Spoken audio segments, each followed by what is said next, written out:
So he's got my head. I'm on all fours, and because you can knee a downed opponent when I was fighting. Okay. So he starts giving me knees, and I do this, and everybody's counting. They get up to 20, bro. Mm-hmm.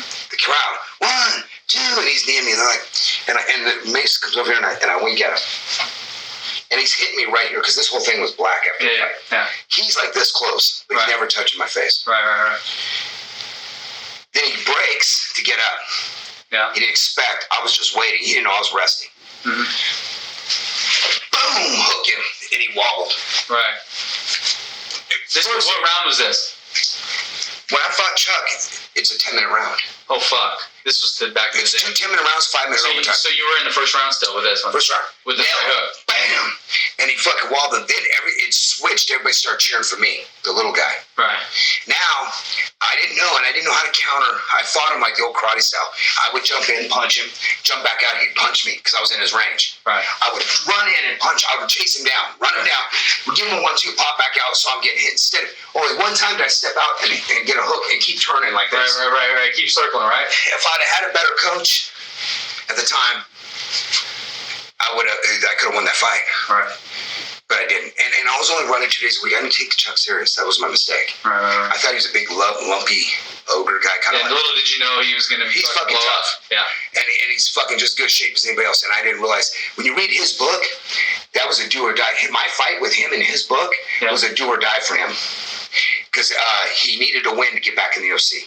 He lost to Jeremy Horn. Jeremy Horn choked him. He was out of the UFC. I was the fight to get back in the UFC. So he talked about that fight. He did. He said he had that fight. That fight was most important. He needed a win. Wow. And it was 15 minutes. And you were fighting like a motherfucker in that one. I mean, it was a war, right? It was a war. And it was a 15 minutes and 39 seconds. That's how long the fight lasted. If it had went 3 5-minute rounds, he might have won, I might have won, but it would have went to a decision. Right. Because back then in the UFC, they only fight for 15 minutes. What year was this? 2000. I didn't know it was. You read his book? No, somebody told me. Somebody told me, you were in Chuck's book. I was like, what? And he goes, yeah, I mentioned a fight with you was his must fight to get back in the UFC.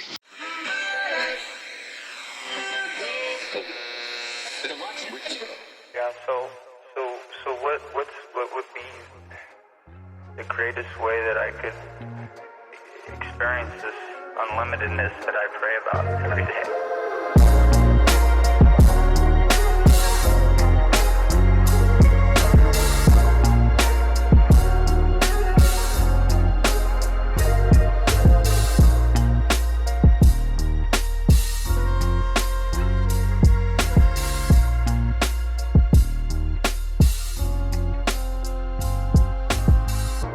Just enjoy it, my dear friend. You see, you can't put it in a bottle, and you can't give it a name. Ultimately, part of the plan as you grow into greater and greater love is as you are on a quest for love. Suddenly, you become that, and no longer are you seeking it, but you're just the full expression of it. Welcome to the I Bring Water show. I am your host, Michael Mason.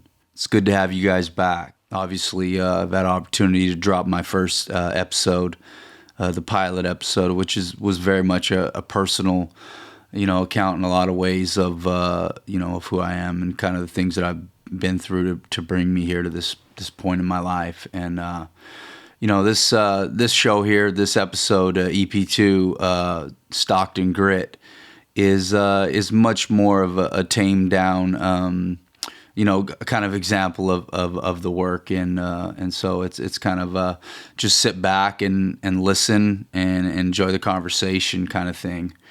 My guest is Steve Heath. He is a former professional mixed martial artist and was one of the first coaches for Nick Diaz, in the early days. I believe it was the late 90s or early 2000s, and he's a really, really cool cat. He's a really, really beautiful soul, and always had this really, very sincere connection with Steve. Interestingly, I can remember when I was a kid, and I always kind of wondered, what made me who I am. Was it my environment? Was it my genetics? And it wasn't until years later in my teens that I realized that it was the soul, and that the soul has its own unique and individual and profound history that kind of, facilitates or creates or molds kind of these energetic dynamics that make us who we are. And when I met Steve, I recognized in his soul this very compassionate, very loving, very powerful, very fierce, very gentle man who could also be very fierce. And so, the Scorpio and Leo dynamic between him and I is always something that I've always enjoyed, and we always had, even though we're very different in a lot of ways, there was this tremendously, mutual admiration for, being a good heart-centered person, and, trying to stand up for what's right, and trying to do the right things in our lives. So, I didn't get into a whole lot of fights growing up, but there were, a couple of instances, when I was like in second grade and there was somebody bullying me, on the playground, and I socked him. He was a couple years older than me, but I think I got the best of him. And then, I guess there was one time where I was a little out of line, maybe around third grade, when this guy kept talking to a girl that I liked. Her name was Diana, and she was kind of this red-haired, freckled girl that I had, had my mom get a rose for me so that I could, because me and Diana would walk home from school sometimes, and so I got her this fake rose or something, and so one of the kids on the playground was flirting with her, talking to her, so I remember one time jumping off the jungle gym. It was kind of like this circular metal structure that you'd climb up or whatever. And I jumped off of it, and I beat up this kid who was talking to Diana. And I think I got in trouble for that. And then the last time I can kind of remember was like sixth grade. There was this kid named Devon, and he was always picking on people. And finally one day I just jumped up in the middle of the class, and I tackled him up against the teacher's locker, or the teacher's, cabinet, and just smashed him up against it and started socking him and beating him up. And so I've always been this really sweet and sensitive, loving kid, but I always kind of had a thing for bullies. Never liked bullies, and if I was ever going to bully somebody, it was only just to bully the bully, just to kind of make a point, except for that one time with Diana, but I was in third grade, so I mean that's love, I guess. So, anyways, without further ado, I hope you guys enjoy this conversation between me and Steve. All right, man. Hey, thanks for doing the show with me, buddy. Yeah, no, thank you for inviting me. So, we both grew up in Stockton for the most part, but from what I understand, you were born in the Los Angeles area, or what's kind of? I was born in Canoga Park. It's just outside of Los Angeles. Well, actually, yeah, it's down more in the valley, like near Reseda, in that area. And then so actually the actual Los Angeles, no, but it's Southern California. It's actually, then later, that was all the way up till like the third grade or whatever. And then I moved with my dad down to California, Bellflower, Lakewood area, that's not far from Long Beach, actually, 20 minutes, but so I grew up down there, and then I came up here when I was, I think, sophomore, 15. I wasn't quite 15. So I came up here like almost set by, I don't know, the summer. So I was like 14, turning 15, I believe. Yeah. And I came up Stockton. It was kind of a culture shock, from LA. Just in terms of what? In terms of I want to say the class. So when I came up here, my mom lived on the east side of Stockton, and it was kind of, I don't want to say it was kind of like So my dad, I lived in a middle-class neighborhood, normal houses, kind of like, just in Stockton, in the city part, just normal streets, that kind of thing. Well, when I moved up here, it was on the county side, east side. So I grew up right up, not far off Waterloo. I lived on Anita Street, which was by Fremont Middle School. Yeah. And right behind Eddie's Pizza there in Waterloo. But it was still east side, right? And then, of course, I met some kids and they're like, hey, I live in Okieville. And I'm like, what's Okieville? And they're like, oh, it's kind of like Oklahoma. There's no sidewalks. Some people have chickens in the yard. It was kind of that kind of thing, which is just east side. But right. It was kind of, it was a little rougher neighborhood than what I was used to, so to speak, and, the kids, like my mom, her friends, because they were into drugs and stuff like that. They were partying, but their friends, kids. So I met kids whose parents were drug addicts. It was just a weird thing. And these kids were all, pretty much kind of grown up running around the streets, be out at midnight. Nobody asks, your parents don't ask, so it's weird adjustment for me because when I grew up with my dad and my grandmother, I couldn't, of course, be out at 9, 10 o'clock at night, 10 o'clock, 11. And then when I moved up to your mom, I could be out whenever I want, she would ask where I was at or whatever, but never really, when I was 15 years old, I could let a girl stay the night in my house, Right. Kind of weird situation, if that makes sense. Yeah. Well, it actually does because, and I think that's part of the reason that, you and I, have always seemed to have a certain a resonance, or we always could relate to each other. Like even when I first met you, I think it was like 19 or 20 years old at the bakery, and I just remember some of the first few conversations that we had. We were talking about philosophy, we were talking about God, and it was just like we never really missed a beat. And kind of what I found later with us was that there was a lot of similarities in terms of our upbringing, in terms of that lack of discipline or that lack of structure. And, me growing up with my mom who struggled with mental health and my dad not being around. And basically we had to be the ones to me and my sister had to be the ones to police ourselves in our lives. And, hearing your stories and some of the challenges that you had in terms of your parental structure and your mom and stuff like that. It's like we were speaking the same language in terms of our upbringing things. So we always, it's like we knew each other from another life. And we were just, when we met, we were just like picking up on that same kind of flow, like that there was no, like it always seemed like you and I had a mutual understanding between each other, Yeah, no, you look at, we definitely had some similarities and, I've ran into different people, similar backgrounds, kind of thing. And, when you meet with, that's why, usually when you're friends with somebody, it's usually somebody you have something in common with, or it's something you admire about them. There's something about somebody when you're friends with them that you see in them. Maybe it could be a better version of yourself that you see, or you see yourself that you enjoy, because there's certain people we don't like, because sometimes it's a reflection of the person inside of us. Sometimes we don't like, right?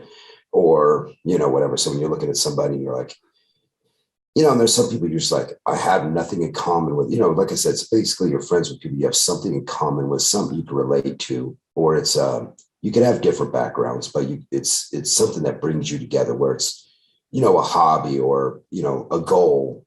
People come together with goals. Just like people that work out, let's say there's a group of people that work out, they're all from different backgrounds, but they have all one common goal, and that's to do exercises, regimented exercise every day and stay in good health and whatever. So they become friends off that. But you and I, we actually a little more than that, because we kind of, we related and me, I was always open. I was always intrigued by different people's beliefs and what made them believe that way. Right. And they had good insight, like you, of course, the first person I met that believed, you believed in your certain way. And you had, and I asked you, you told me why you believe that certain way and what made you, feel that way of certain things. It wasn't just like where it's a basic, the same Christian belief where people just take what they read out of the Bible and interpret it or whatever they were being told from the Bible.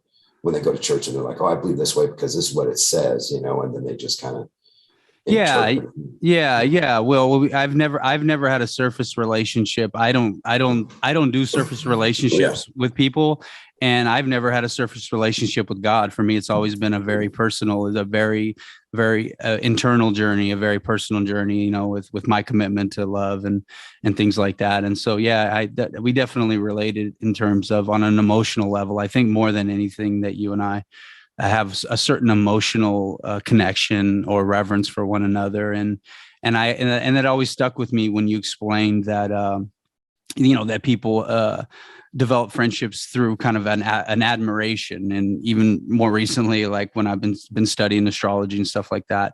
And then I realized that our moon signs, which is our inner emotional self, is a polarized opposite. You know, I have a Pisces moon sign, which is the most feminine, intuitive water sign. And you have the Virgo earth sign. So it's the most sensitive earth sign that's very intellectual and very attention to detail oriented and things like that. So I always kind of felt that you and I had a certain like yin and yang into the way that we operated in life. And so when I became aware of that a few years back, when I asked you to research your astrology chart, I was like, oh man, well that completely makes sense in terms of the feelings that kind of the interactions that we experience and how we kind of balance each other out, and at least in that aspect, you know?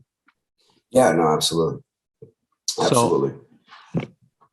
So I'm curious in terms of, you know, I looked on your website, which is heathtraining.com, and it indicates that, you know, you've 20 years of experience as a pro fighter and bouncer, and then it says you have 40 years of experience as a martial artist. And so I guess I'm just kind of curious in terms of, for the audience, like you being a lifelong martial artist, like what did that mean to you? Like, how did that start, and what kind of different disciplines were you studying, and why were you you know what I mean? Like what motivated you in towards that, you know?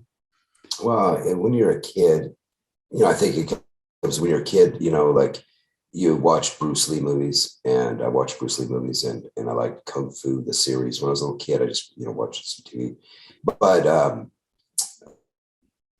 I, you know, again, I like Bruce Lee movies, and I, you know, I wanted it empowered me. I wanted to be powerful like that, like watching superheroes, right? And you wanted to look into, you know, I just always had a fascination with martial arts, but looking at watching movies, and when you're a kid, you're like, I want to be like that, you know? And so, you know, I started taking in LA. I was, I don't know, 10. I was taking like Kung Fu Sansu. And that was like, it's a basic like Kung Fu self-defense, a lot of techniques. So I had to write techniques down. That was part of the thing at the time. And I took that Bellflower, and I did that for a couple of years. And when I came up to, and then there was of course I had a neighbor that did karate, and he'd come over and show me some stuff and that kind of thing. And I think he was like a brown belt at the time. He was older than I was. And then, and before then, sorry, I had a friend of mine that was boxing. So I lived in an apartment complex, and he lived in an apartment complex across from me. There was no kids. It was mainly elders. Well, his dad would take his son to boxing. So this is an older gentleman. He had to be in his 50s at the time, but had a young son who was like 4 years older than me. Anyway, his name was Nick. And so I'd go with him to the boxing gym and play boxing with him. But he was real nice to me. And he would come and visit his dad on the weekends. He was the only male friend I had at that apartment complex. So I'd see him on the weekends, and we would play around. And he was kind of like a big brother kind of for a little bit. It was like 2 years. I think we lived there 2 years. And but then later I got into karate after that, or Kung Fu Sansu.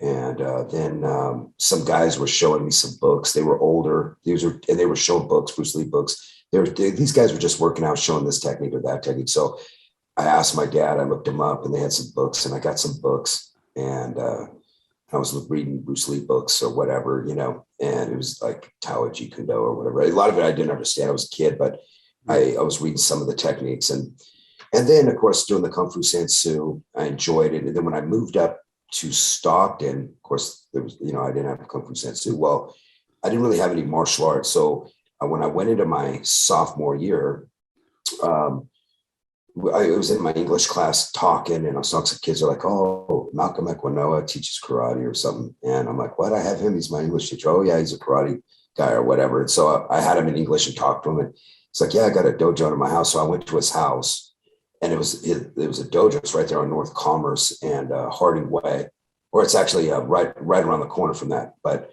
it's like a Victorian style house, but people don't know it's a big dojo underneath it. He actually raised the whole house, put a dojo underneath it.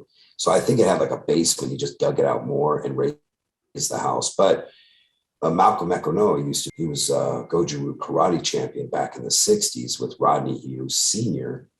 They were on the world karate team. They were both champions.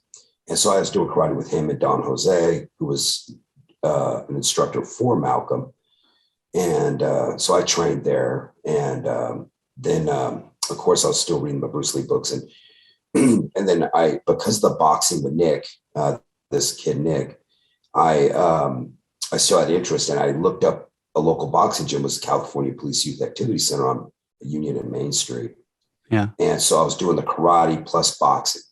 Right. So, and then, when high school had wrestling, then I would do the wrestling because I was reading the book. You got to be able to wrestle.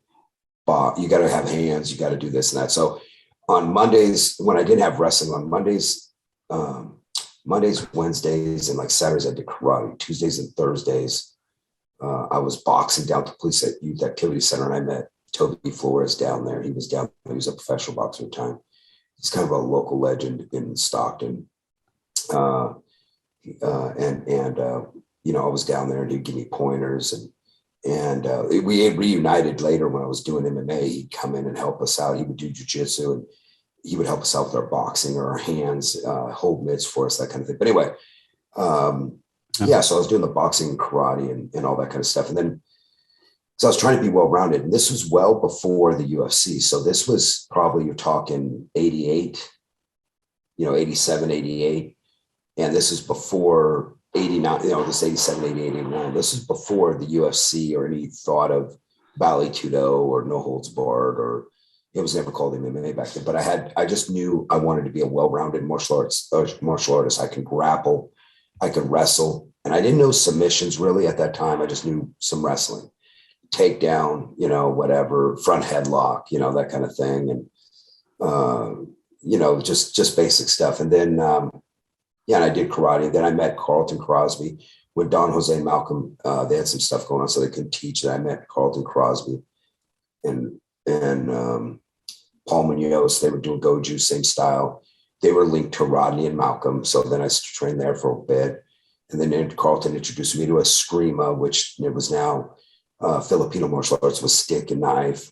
And through Carlton, I then met Carlito Bonjok, who's a renowned Eskrima Serrata instructor, and one of the best around. And then I met Steve Novinger. So I was doing Serrata for a while, but I met Steve Novinger first and started doing Espada Daga Largo Mano de Fundo. And Steve, because I only trained 5 numbers with Carlton, that's the only 5 numbers I knew, 1 through 5. I was pretty proficient doing whatever. Well, Steve thought I was advanced. So he started teaching me Espada Daga when him and Carlton got a school together in Lodi. So again, I'm still a teenager. Right. And they're doing this stuff. And then, so I'm doing my Eskrima and all that. So I trained quite extensively Eskrima. Then I met Eric Shingu in Lodi, who does Goju karate. Carlton and Steve shut down their school, but I was still working out with them at home. And then Eric had a karate school, and they were doing continuous contact. They weren't just stop and go karate. They were kicking and punching, elbows, throws, and they were doing continuous rounds. So that was their Iri Kumi type competition they were doing. It was more realistic than what everybody else was doing. As far as traditional martial arts or whatever, it wasn't like the tap sparring Karate Kid type tournament. It was actually kicking, punching, elbowing, that kind of thing. Yeah. And it was more contact, 2-minute rounds. And so I started training doing that. And then that's, of course, during that times when the UFC came out. Well, the UFC came out right before then.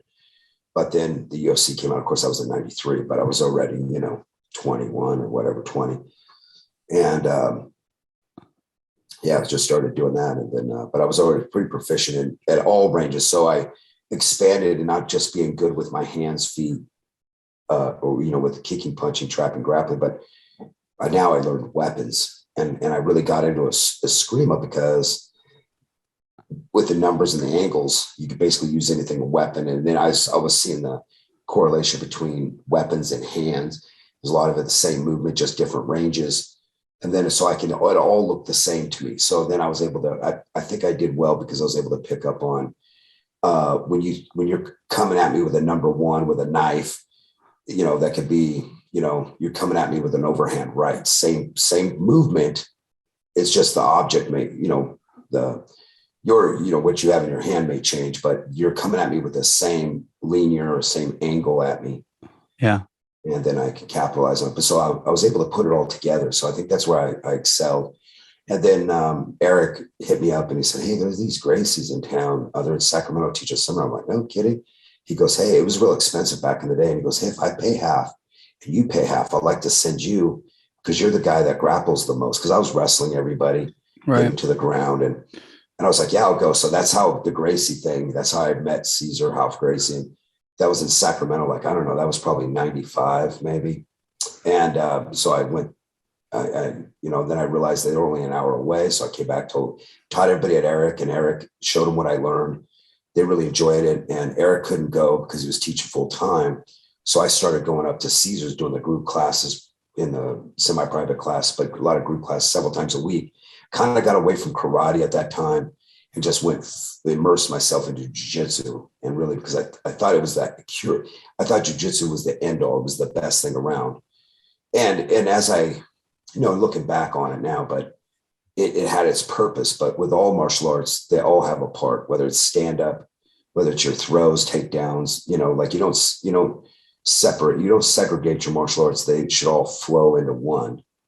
And, but, you have guys that concentrate on the ground. They're good on the ground. They're predominantly ground fighters, or you got stand-up fighters, or you got, and then you got mixed martial arts where people are like, they're in between. They're not really great at anything, but they're well-rounded or whatever. And I believe in that, being well-rounded. You're not going to be the best at boxing. Obviously, you're not going to be you can't be a mixed martial artist and be the best boxer. You could be probably the best boxing mixed martial artist, but you're not going to be what you found out with like Conor McGregor, some of these guys, they can't go and box in another sport against a professional boxer. That's all he does.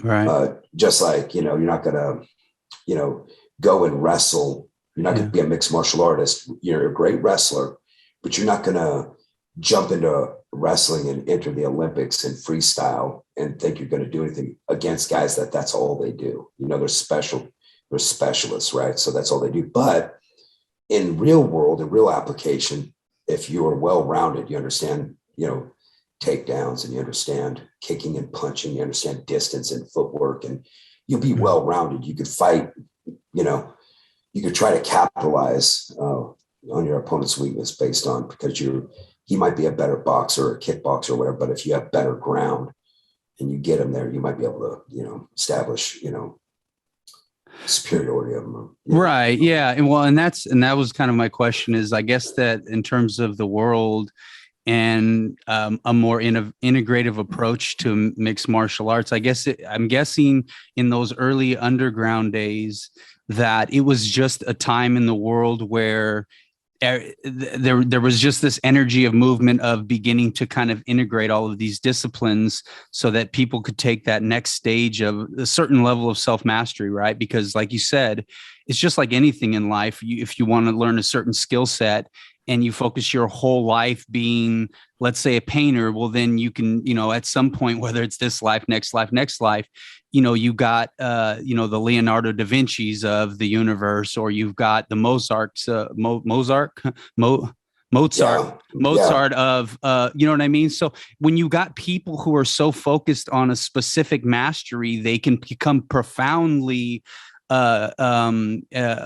genius at it. But the reality is, in terms of mixed martial arts, I guess the world was just ready for a playground to be able for people to be able to I guess focus on this kind of integrative approach to a lot of different elements of combat, right? Well, yeah, I mean, it's truth. People were after it. So, you had kickboxers, or let's see, you had boxers. Everybody says, Mike Tyson's the baddest man in the world. And he's a very bad man, probably one of the badder mans, but no, he's not the baddest man in the world. Okay. You got guys out there that are wrestlers, or, you got guys at different, different martial arts. They may be the baddest man in the world at one time. Right. It's usually the guy with grappling. What makes grappling's a very natural thing. So like boxing's a science. It has to be learned. Not everybody has great judgment with distance or whatever, but everybody can grapple because a lot of it's based on feel. So everybody can grapple. Of course, you're going to have different levels of people that excel faster than others, but grappling's a natural thing. You see it in every day when people start getting into it. People get mad, they get tense, and the guys grab a hold of each other, girls, people, even animals grapple. They lock up and they're all over the place. So cats, two cats fight, they're grappling, bears grappling. But that's a natural instinct, is to grapple. Right. Boxing and learning the science, or just footwork, all that takes special skill, and that takes learned skill and learned distance. Right. So, and that's why they call it a sweet science, but that's not true fighting. That's only a part of it, but it's not true fighting. I mean, can people throw one punch, hit a guy? Yes. And knock him out. But that doesn't happen always so often. With two trained guys, no one comes out and just throws one punch. It's a hole in one. And it's more rare than a hole in one in golf that a guy comes out, throws one punch, knocks a guy out. And it has happened, all the thousands and thousands and thousands, maybe millions of fights you've seen on TV. But it doesn't happen very often. People usually connect, it's a little bit of clinching or whatever. Right. I mean, sometimes there's, two guys exchange and, whatever, one guy gets hit, that's the name of it. They're in a shootout, but grappling happens more often than not. And what the martial arts was trying to find was the realism. And Bruce Lee kind of came out with that realism, tried to tell everybody, hey, no martial art, is this, it's not this, it's not that. Just like in the movies, there's no way you're going to fight 4 or 5 guys and I kick each guy or punch each guy one time and I drop him with one punch. You know what I mean? That's why fight multiple people. It doesn't look like on the movies where guy comes in, I kick him, he drops the ground. Another guy comes, I punch him one time, he drops ground. No, because more often than not, you punch a guy, you're not going to drop him. You might hit him, but you didn't hit him hard enough and he's coming at you. The other guy's coming at you and everybody's just piling up on top of you because you're not knocking them away like the movies. Right. But everybody was wanting that real, I think the human spirit, everybody's wanting to see what's real combat. And we had all these mythical things out there, like, oh, this Tai Chi master can do this and this guy can do that. And they're finding out that they get people to go to these other schools and they find out, oh, that stuff doesn't work, because fighting's like anything. You have to train how you're going to fight. Okay. So you're going to fight how you're trained. So if you're training on punching, kicking, just all out, throw out, brawl, and you train that way, you're going to adjust to that real quick when it goes down. If you're practicing slow martial art and it's constantly slow and you're not going to understand when it speeds up and it's violent and fast and coming at you, you're not going to get the timing down. Right. So that's why boxers spar. That's why wrestlers grapple full speed. That's why boxers spar as much full speed they can without hurting each other. But that's why you get that full movement and that timing. You're not going to, it's kind of like the old concept. I think Bruce Lee had said it, a person is not going to break world sprinting records jogging around the track. Right. So he's got to practice his sprints. He's got to burst. He's got to explode. He's not going to be like, hey, or it's kind of like this. I'm not going to improve my swimming by practicing strokes on dry land. Right. I got to get in the water and swim. I got to cut through it a certain way. I got to turn my hand. I got to do certain things. I can't just swing my arms in the air and go, hey, I became a better swimmer without getting in the water. That was Bruce Lee's terminology. Right. You can't teach swimming on dry land. You got to get in the water and do it. Well, that's mixed martial arts. And that's kind of like where it came from. So and then they found out later that like in early martial art, early MMA, they found out people weren't trained. So guys had good technique, but people didn't have great cardio. So guys gassed out real fast. guys only had 5 minutes on them. And then when the athlete came out in it, people started getting in better shape, realized they needed to last longer rounds. And when they introduced rounds, a lot of times it was a fight, and you might have had a 30-minute time limit, might have had an hour time limit.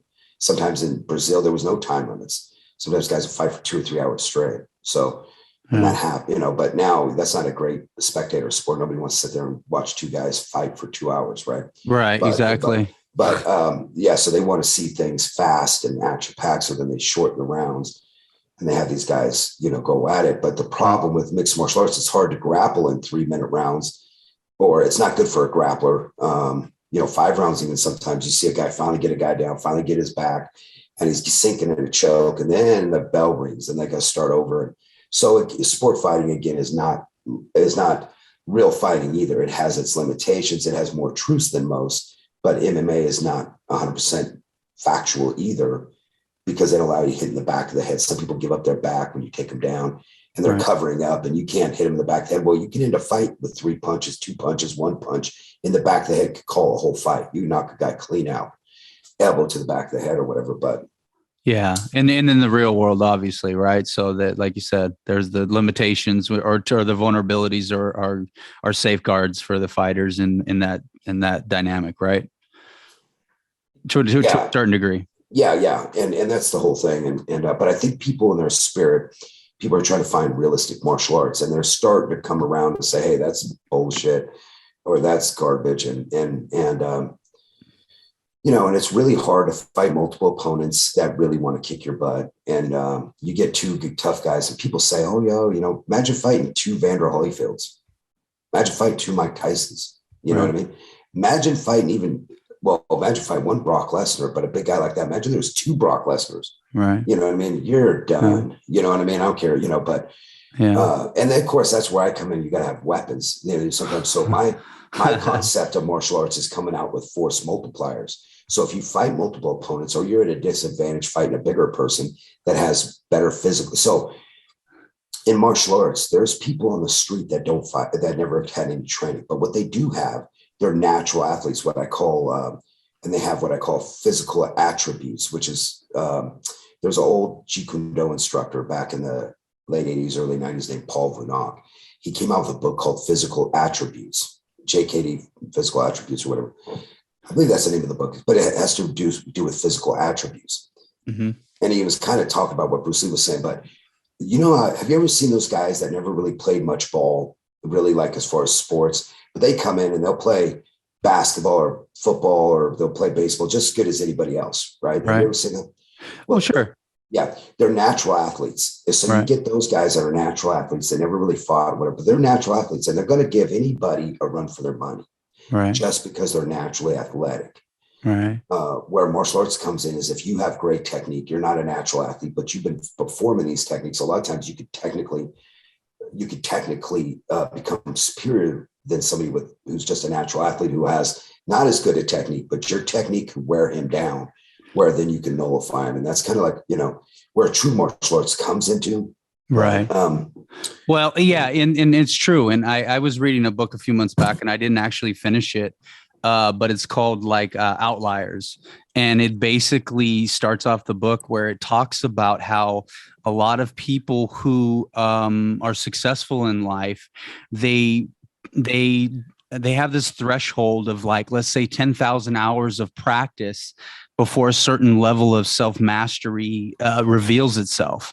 And he also points out that a lot of people who end up being successful in sport is because they were born earlier in the year, and there's certain cutoffs, whether it's hockey, whether it's football or wrestling, or whatever the sports may be. There's certain cutoff points, and because the difference between an 8-year-old and who's born January versus an 8-year-old who's born, let's say, in October, can be really profound in terms of growth spurts and physical attributes. What he found through this study is that it actually, we haven't created a system in youth sports where there's an even playing field. And a lot of times the kids who are born in those earlier months or closer to that cutoff, they have a physical advantage. And then that ends up leading to them getting more playing time, and therefore ultimately leading them to more time on the field, more practice to lead to that 10,000 hours of practice or self-mastery or whatever the case may be. And so it's this whole study of that. And I lived it. Yeah. My birthday's in November. And when I went to school, I started kindergarten when I was 4. I wasn't 5 yet. The other kids were already 5. Right. But as in sports, kids that are born in January, February, I was a late bloomer. And so when I played ball or whatever, I didn't have the physical skills with the people. I should have been held back a year. And then I would have went in with other kids, but when I, like being born November, I was late in the year. Right. So I had to go through that. So that study is correct. Right. And I had to deal with that because when I met other kids, they were 6 months, there's a huge difference between a 6-month baby and a newborn. Right. Well, exactly. Yeah. And as we get older, obviously that all levels out. But when you're really young and you're going through all of that growing and everything.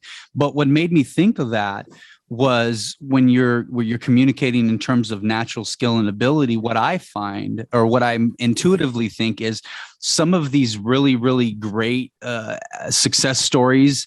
It's probably a culmination of being just a really good natural athlete combined with a tremendous amount of practice, which kind of leads to these greats, right? If you will, rather than somebody, you have to be, you know what I mean? That's where that greatness window kind of can open up, I think.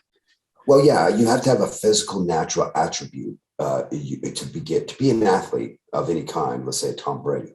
Tom Brady is already physically gifted at his throws, at whatever. He just sharpened those tools more, and he worked on that. But he was already an athlete. He already Well, and then in combination with his self-awareness, his self-discipline, and his I think a big part too is willpower.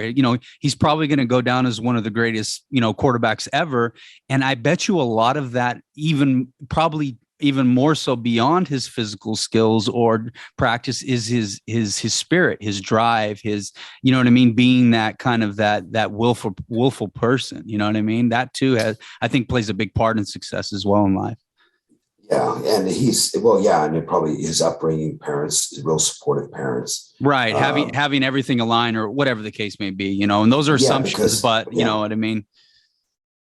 Yeah, you come home, parents are fighting, they're fist fighting or whatever. And you come home, you're like, I don't feel like doing homework right now.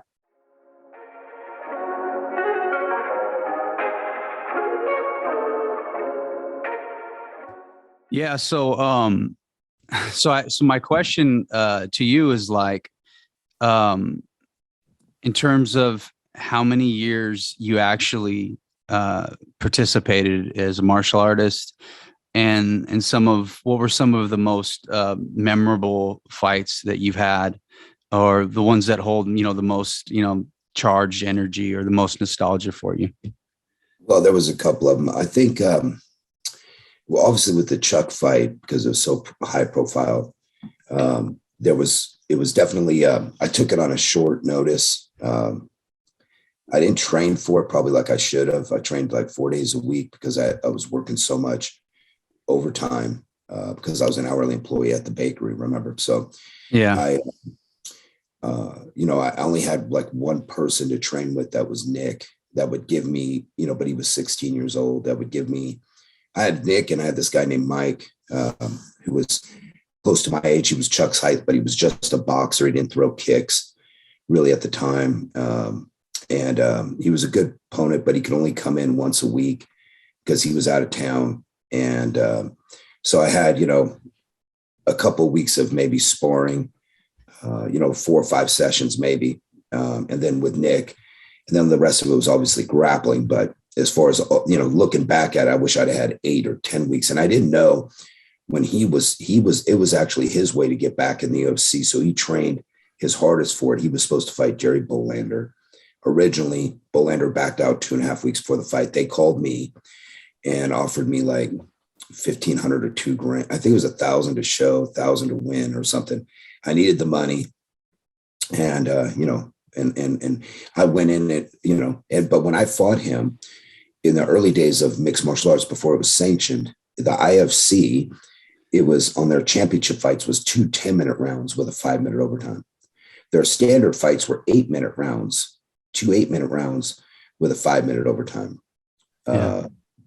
But the championship round was 2 10-minute rounds with a 5-minute overtime. And so basically you're going to fight 25 minutes, but the round was 10 minutes. And so, when I went in there, I knew right away, with his size, and I tried to take him down. I knew I couldn't get him to the ground. And so I knew it had to be just a stand-up fight. And, and I just played with the best what I had and the training that I had at that time. Of course, when you go back, you look like, you'd want to change some things, like use, step to my right, circle more instead of darting in and out, fighting him at his range kind of thing. But, he was a good opponent. And, Chuck was, he was a great athlete, and he was also a good sportsman. He wasn't a dirty fighter. I mean, he'd poke people in their eyes, but a lot of it was accidental because he was trying to range you. I had a bunch of jabs on my forehead, like fingernail marks, but it wasn't intentional. It's more just running into it, that kind of thing. But he would range with his left hand and try to drop his right. Sometimes he'd throw a left hook and then that straight right cross. But eventually went into the second round, I think 15 minutes and like 39 seconds of the second round. And I finally I circled to my left instead of to my right. I took a kick from his right foot that caught me, that it ultimately ended up knocking me out. We were both exhausted because it was a 15-minute fight. We were both tired, both barely hold our hands up. And it was a good fight. And, afterwards, he asked me, why did I fight him? Because I wasn't his size. I wasn't in his weight class, because see, I was a middleweight. He was roughly around 220. He cut down to 205 for the light heavyweight. And, he never made weight. They didn't weigh him, but I went in weighing like 189 or 190 pounds, which I was normally at that time fighting at like 180. So I gained about 10 pounds, as much as I could, which I think gaining is so fast. It weighed on my endurance, because I was carrying around that extra 10, 11 pounds of weight. Because it was 190, 191 or whatever, stepping in. But, yeah. We fought and he asked me, I can't believe you, I'm so much bigger than you. Why'd you fight me? And I just basically, my response was, well, if you slap me on the street, I'm not going to ask you how much you weigh. I thought I could beat him, and that's why I took it. All right. What year was this? 2000. And how old were you then? So what was I, 28? I was 28. Yeah. So you were pretty kind of in the prime of your life in terms of physically or whatever. Starting to. Yeah. I think the prime of my life was probably about 32. Gotcha. Or yeah, that's true. It is. Right it is in the early 30s. Yeah. Yeah. Early 30s. I was probably felt the best I did. And that was one memorable fight. There was another one, the one in Japan against Yuki Kondo. I don't mind saying it because I'm not ashamed, but I threw that fight. Not intentionally, but as I was in there, because when I took that fight, they were supposed to make Tim McKenzie, a student of mine, fight him. And I thought Tim would get hurt because of his style of fighting. Caesar wanted Dave Terrell to fight that, but then they changed it. Dave Terrell, who was the number one, he was a beast. They felt he wasn't ready for Yuki Kondo. So they put Tim McKenzie in it because they didn't want to lose face with the Japanese. And I told Caesar, Tim's going to get hurt. Yuki Kondo's a tough fighter. It won't, and so I stepped in thinking that I can make a lot of money down the road. This would give me a lot of exposure.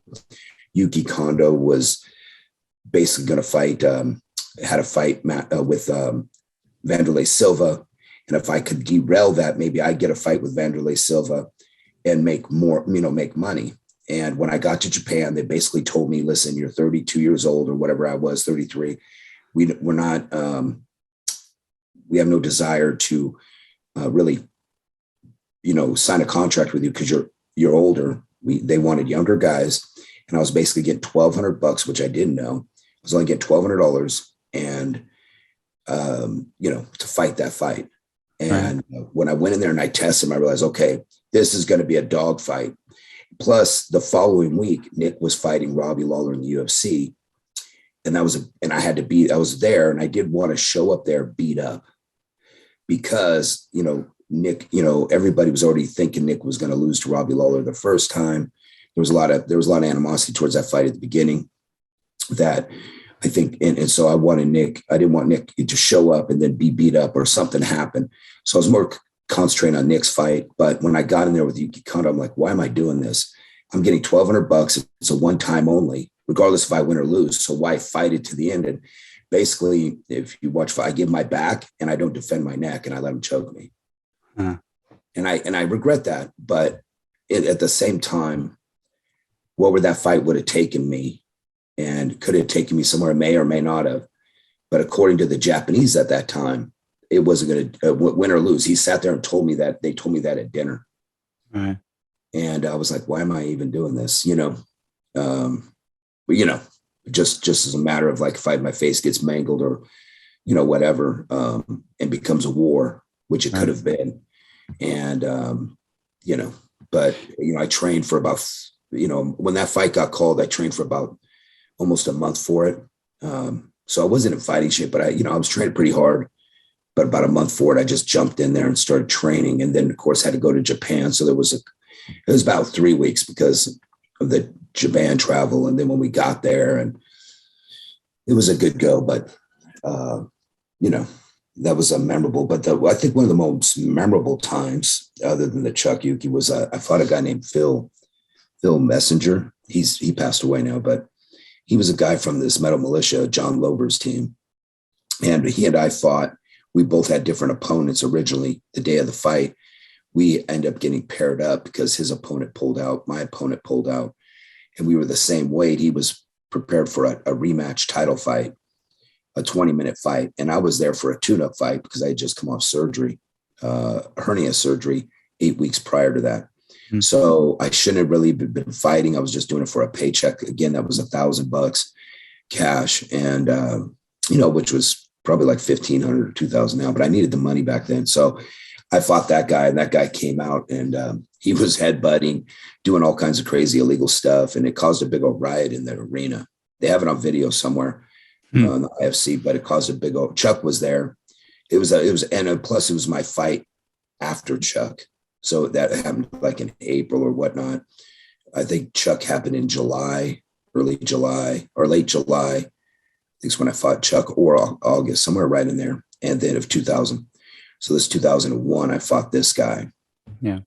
And Bill Essinger. And and it started a big old riot in the ring after I broke his leg.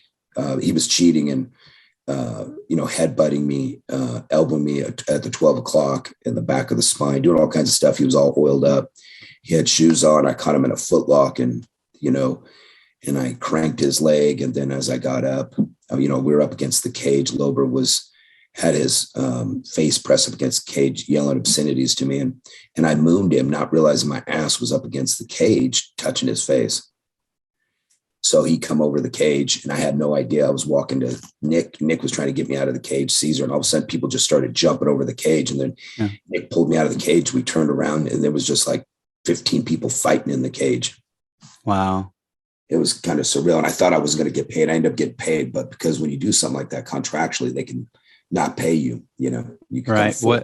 How did he get his leg broke? I got him in a heel hook. Oh. He was standing over me, and he was holding my shorts. He was standing up, and he was dropping bombs on my face. And I was looking around, and I realized, oh crap, he's got shoes on, because they allowed him to wear shoes at that time, wrestling shoes. And that's worse, because when you got wrestling shoes on, they're on there tight. And once you get somebody in a heel hook, they're at a disadvantage. Right. And so I hooked his leg, and he fell backwards because my shorts ripped. And I was yelling at the ref time, he's got my shorts. And that's why John Lober was like, shut up, you pussy, that kind of thing. Stop bitching, or whatever he was saying.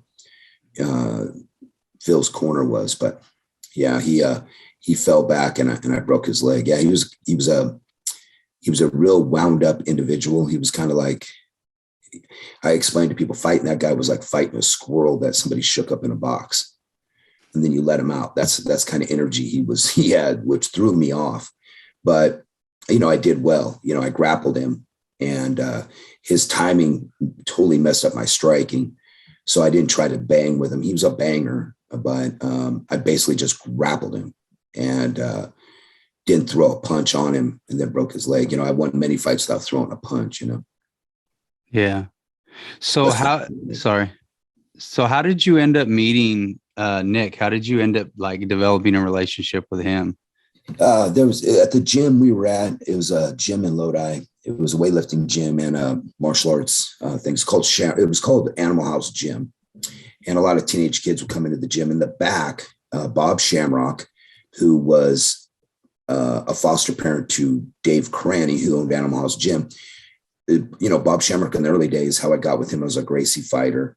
And Bob Shamrock was starting this local fight team because his sons were gone and they had issues or whatever. But Bob was still showing that he made his sons so he could make other people. And he basically, I got on that team because at the time, the Grace Caesar and them weren't involved in, at that time, really any local MMA.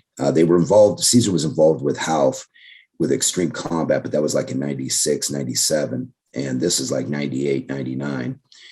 But locally, Caesar was involved in anything. So Bob got me these fights, and I started there. So at Animal House Gym, we had Jens Pulver came, Val Ignatov was there, came over from Bulgaria, and he was on our team, Jens Pulver and a few other men and guys. And so we had fighters, and then this kid was coming in at all times of the day, because he wasn't going to school or anything, and he was training, and he was just soaking it all up, and he didn't talk much. He just trained hard. No matter how hard you beat on him, he just kept coming.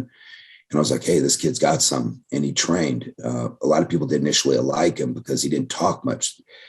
Some people were like, oh, he's a problem child, or, there's something wrong with him because he didn't talk much and he was very quiet and just trained. And he didn't complain, no matter how hard you beat up on him, he just kept coming back for more. And I knew he had something special. And then we formed a friendship. And then I introduced him to Caesar. He was coming down. I was like, check out this kid I got. He's real good. So he was like, oh yeah, he's pretty good, So then I started taking Nick to Caesar's with me. And then Nick's just started beat people up, tapping people out. And then that's when, Caesar was, taking an interest in him, of course, because Nick was just beating all Caesar's guys. The Stockton guys always went in and usually beat the guys in Antioch, usually, except for like Dave Terrell or, something like that, because Dave Terrell was on his own planet. As far as Dave Terrell's probably one of the best pure form grapplers out there, I think, probably still is today. He's out of Santa Rosa now, but Dave Terrell is a beast, When it comes to jiu-jitsu, wrestling, Dave was kind of a hybrid of both a little bit, Right. That's interesting. As far as wrestling and, his forte wasn't obviously, he did well in MMA but his thing, on a grappling, ain't nobody going to beat Dave Terrell in a grappling match. And that was just the way it was, Now we were talking earlier about like, kind of how the early days of MMA and how, I was kind of like indicating, kind of questioning how, this integrative like process took place in terms of, the evolution of mixed martial arts. And you said that it was truth that people were ultimately seeking. And in terms of that, like truth that I would say that you were seeking, or that I'm sure that's your thought process, but what, in your estimation, what is a martial artist? You know what I mean? What is a martial artist in true sense? Well, a martial artist in true sense is somebody that's always trying to improve, find the most, the terms I want to use, the most efficient way possible to complete a certain task, whether it's physically, martial arts isn't always, running over the mountain. It's finding a way to cut through the mountain without going over the mountain, and get to point A to point B the most efficient way possible. That's what martial arts is about. MMA had more truth than most because it's still a sport, but it had more truth because it allowed the different ranges of combat, especially with grappling. You had to have punching and kicking. You had to be well-versed to be successful. You have to be well-versed. You're not going to be the best at any one thing, but you got to be well-rounded. And sometimes when you're well-rounded, if you fight a striker who's a better striker than you, you can overcome him by being the better grappler, or vice versa. If he's a better grappler, maybe you can stay away, keep up on your feet, and have him play the striking game. Basically, Caesar used to say, you wrestle a judo player and you judo a wrestler, so, it's that kind of thing. But it's almost a chess game in a lot of ways, right? What's that? It's a chess game in a lot of ways. Well, yeah, it is. It's a mental game more than anything. And then of course the physical, plays into it. But yeah, you have to have skills. And again, MMA's evolved more into a sport than it was in its raw form in the early days. Now because of a sport, when things are a sport and you have rules, other things play in, physical attributes play in more, the conditioning factor, being, having great cardio all plays more of a factor than if there were no rules. And what I mean is, let's say, for example, you get two guys. So like in MMA, they took striking in the back of the head. They took that out of the equation. The reason why is because I've seen it many times. Well, let's say you got a guy who's the better cardio, probably even better technique, but the other guy's stronger. The other guy gets him down. The guy that has better cardio, better technique, he kind of weasels out. He turns his back. The guy that's stronger can strike him in the back of the head. And if he was able to, the fight could be over with 3 elbows to the back of the head, and the guy would be out. But now that he can't do it, the guy with better cardio, better movement gets out and keeps the fight going. So then the stronger fighter will eventually get tired and doesn't have the cardio. So that's where like the rules and things have changed, where, it's basically even like on the street, you could have two guys, let's say, for example, two guys, and one guy's a physical specimen, totally in shape. The other guy's not so much in shape, but he knows how to fight. And let's say the guy that's not in shape finger jabs the guy that's in shape. He fingers him right in his eye. The fight's over, right? Yeah. So going back to, that's why in sports they have these rules, and they come back to, who's in better shape, better conditioning, usually favors, the victor, right? Right. In sports. And so MMA has turned more, there's a lot of fighters fight the distance now. They don't finish anybody. They fight the distance. They fight the clock. They win, because they're in better shape, keep up the movement and stay busier for 3 5-minute rounds, whereas you would see things change if you told fighters, hey, there's no round and there's a 1 hour time limit. You would see fights change drastically in as far as the explosiveness. People probably, they would try maybe for the first 20 seconds, come out hard and then pace themselves. Mm-hmm. But you wouldn't see people coming out hard every round. Or if, for example, like with rounds even, and the reason why they have to do these things is because of sports spectator, it's a spectator sport. People don't want to go and watch, 10 fights on a card and all of a sudden they're there for 10 hours, so you have to have, that's why they have rounds and time limits and things of that nature. But it doesn't. Well, and the physical longevity of the fighters as well, right? I mean, there's a certain piece to that too, right? In terms of the health the original MMA they fought for 2 or 3 hours. They had no time limits. They just fought. In Brazil, they just fought. Limited rules, like no biting, no fish hooking or eye gouging. That was it. Everything else was game. Elbow, right. Back of the head, punch the back of the head, grab the ears, all kinds of things. Now there's obviously many rules, and that's to protect the fighters, obviously. But again, that's the closest we can get to truth as of now, without people getting permanently maimed, right? So, right.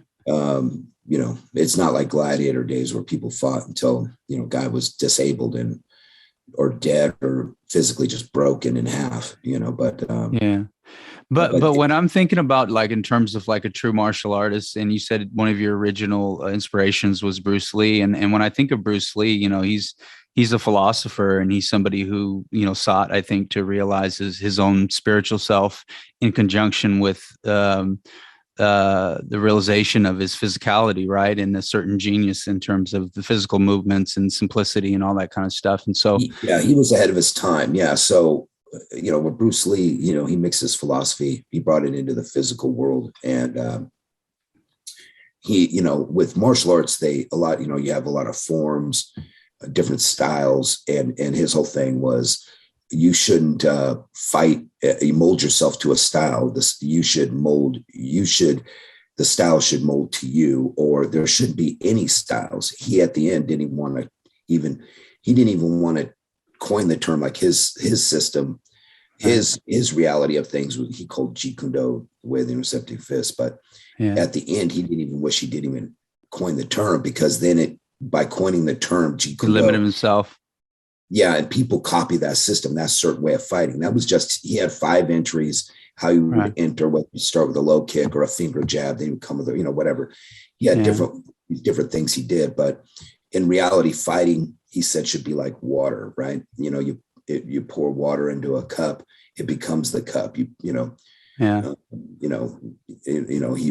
said you should be like water. You should be, and that way of life is the same. That philosophy in martial arts is the same, how you try to bring it into your everyday life when dealing with people. You don't, just like personalities. And what I've learned with my martial arts is bend with personalities. Because there's some personalities, some people are just real brash, they're real brazen. Let's say, for example, like the people I try to avoid the most is these people right now. Let's say I get a new car and I'm proud of it. And I pull up and I go to show this guy, oh, look at my new car. And the first thing he does is shoot it down. He knows somebody that's better, what he has is better. Those kind of individuals. Sure. They're always in competition. Yeah. Yeah. So those individuals, so you kind of bend with them, or you get some. Now, if I approach that individual, he shows me his stuff. I'm not going to tell him how crappy it is. He's proud of it. I say, oh yeah, that's right on. Oh, that's really nice. Sure. So you got to learn to bend with these people to get along with them. So in martial arts has taught me how to get along with folks. And so if you got somebody that's really into themselves, that's really just all about themselves, and you kind of want to pacify them and just kind of bend with them, you start asking them, let them talk about themselves. You talk to them and give them some, give them some reassurance, give them, basically you're trying to, you build them up and you just kind of fluff their ego a little bit, and they'll like you because you're not questioning their reality, or you're not putting up a resistance to their own. You're supporting their agenda, which is to sell themselves. And then you just they're like, oh, okay. And that's how you get along. I don't like to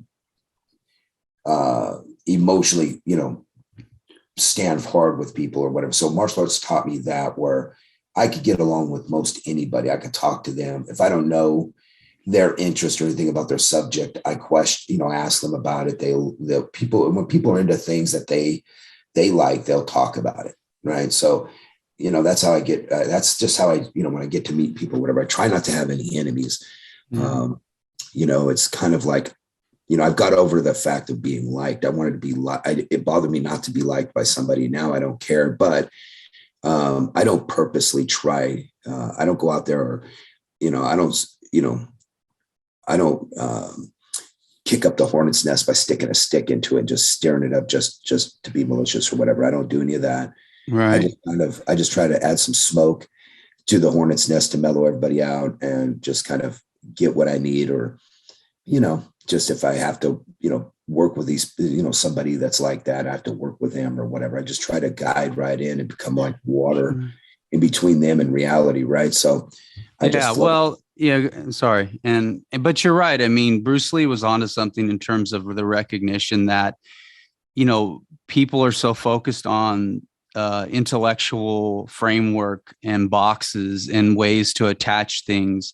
And that in itself, that mental place is a limitation on really the ultimate reality, which is, it's part of why I rebranded myself, or my tagline being I Bring Water, and this being the I Bring Water show, is because Bruce Lee recognized that ultimately our goal is to move into a place where we're free. We're free from needing to attach to intellectual frameworks as a place for safety. And so by learning how to move into a space more moving with the energy, which is truly intelligent, which is what you're talking about. It's like feeling consciousness. It's like being able to feel the energy around you, the energy of people in your environment, and being able to move in such a harmonious way with that energy, even if it's not aligned with you per se, even if you have people that are so focused on their own selves and their own agendas and their own, really, in a lot of ways, certain insecurities that they may have. And so they overemphasize who they are to try to seek externalized value. But even if we don't necessarily vibe with people that are really self-centered or really lack self-awareness, you can still, through this feeling consciousness, through this movement, through this compassion and empathy, for peace and desire for harmony, that you can kind of move with all of the energies in life. Right. And that's kind of what I'm picking up is what you're saying is you found a way to be able to just kind of move with whatever's showing up in your space and to kind of be at peace with it. Right. Yeah, absolutely. You learned it through the physical, and then and a martial artist will take what he's learned through the physical and put it and apply it to a spiritual, because it's all the same. It's all relative. And it's kind of like styles, you got, like, let's say martial art, like Goju, which I've done karate, is called hard, soft. Some things you meet hard, some things you meet it soft. But that's the same thing with personalities and reality. With people. And I mean, everybody's got their version of reality. Yeah, that's funny. And that's what separates us, but as long as we don't, you can have that, your version of reality, anything that makes it work for you. And that's kind of what Bruce Lee was saying. And you could apply that towards belief or religion or, creation or, whatever. And it comes back to, like they, science tries to say, well, we came from the Big Bang, this came from this, but I could tell people as far as creation, where we came from, this is how I look at it. I don't care how many times you get two pieces, you get some dirt and a rock and water and a little bit of oxygen and, whatever, and you mix it together. No matter how many times you do that, that's not going to develop life. And if it does develop life, let's just say 1 in a trillion times it finally develops life, it will then not mutate into another life and then create a different life, a different organism, different mammals, different fish, you know what I mean? Or so many different insects, life we were created, from, there was creation. And that's why in our mind, basically in our mind, and we have, we create as humans, right? Mm-hmm. So in our subconscious, we develop things, we create things, and that comes from that we were created as well, right? So we carry that same. Sure. Yeah. We're a whole part of something larger that has in the similar inherent patterns of, we are like co-creators of a larger creator, if that makes sense. We have an imagination, and our imagination has no limits. Whereas what separates us from animals, I used to think, well, humans have imagination, animals don't. That is wrong. Animals do have imagination. There's a little more limited. And how I say that is, if you've had a cat, and a cat will play with a piece of paper, pretending like it's a bug, he knows it's not a bug, or he knows it's not, but he plays with it, pretends like it is. That's his imagination, right? Right. He's playing with it like it's a animal or like it's a toy. Mm-hmm. Animals play with things or make things into a toy that they know is not, let's say a bug or an insect or a rodent or whatever. Mm-hmm. But they play like it is. They know it's not, but they play with it, throw it up in the air, play with it, chase it, acting like they're chasing after something. Just like kids, right? So kids get a ball or some kids play with something. It's part of their imagination, but our imagination, which has unlimited capabilities, we can create with our imagination. So that is something that is passed down to us from creation. And now, right?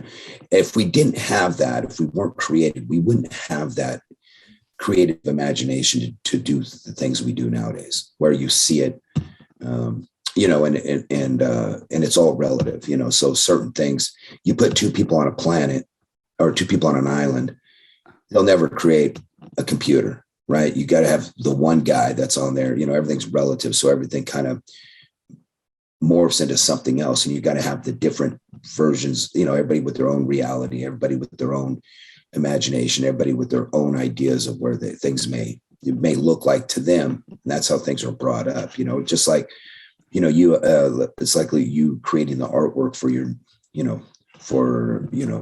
your new brand. And you get somebody else's input, and he's like, oh, do this, that. And you're like, oh, and you kind of merge it together. Then something happens. It's not just all came out just by your idea. You may present an idea to a guy that, let's say he's an expert at, art branding. And he looks at it and goes, hey, Mike, you could do this or that. And then you're like, oh yeah. And then you put your heads together and you come out with something really cool. Very rarely is it just something that you developed and then you just hit the ground running with everything. You always bring in something in. Yeah. Well, and you're right. And I mean, and that's how like inventiveness and society and culture and it moves forward, right? You have somebody who has a certain inevitability or a certain dynamic or a certain readiness or a certain preparedness for an idea. And then the universe provides you kind of like this through this creative space that you're talking about, through this imaginative state, through, because we're almost like a conduit for the universe. So if I have prepared myself in a certain way to receive an idea from the universe, then I can birth it. Some of the greatest inventors, or, Einstein, who had, his whole idea of relativity. A lot of people will tell you that these ideas weren't something that they came up with, but that moved through them.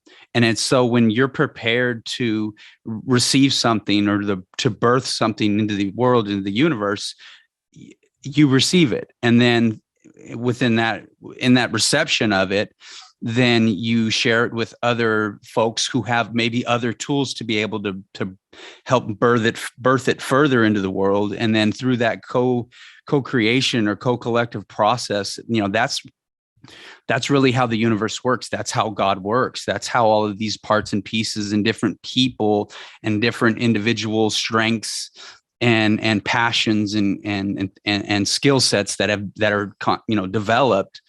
That's how the evolution, I think, takes place is from that. What you're saying is that creative source within all of us that moves through us, that we can't necessarily intellectualize, and actually trying to intellectualize that sometimes is actually what limits it. Well, yeah. So with martial arts, like tradition, you have traditional martial arts.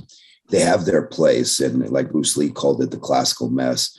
You don't want to erase your tradition. You want to understand the tradition. You learn it at the beginning. Traditional martial arts, you learn it because it gives you a foundation, gives you principles and understanding.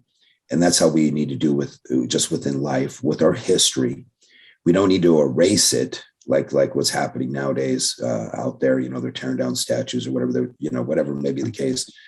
People are trying to forget their history. You don't want to forget your history.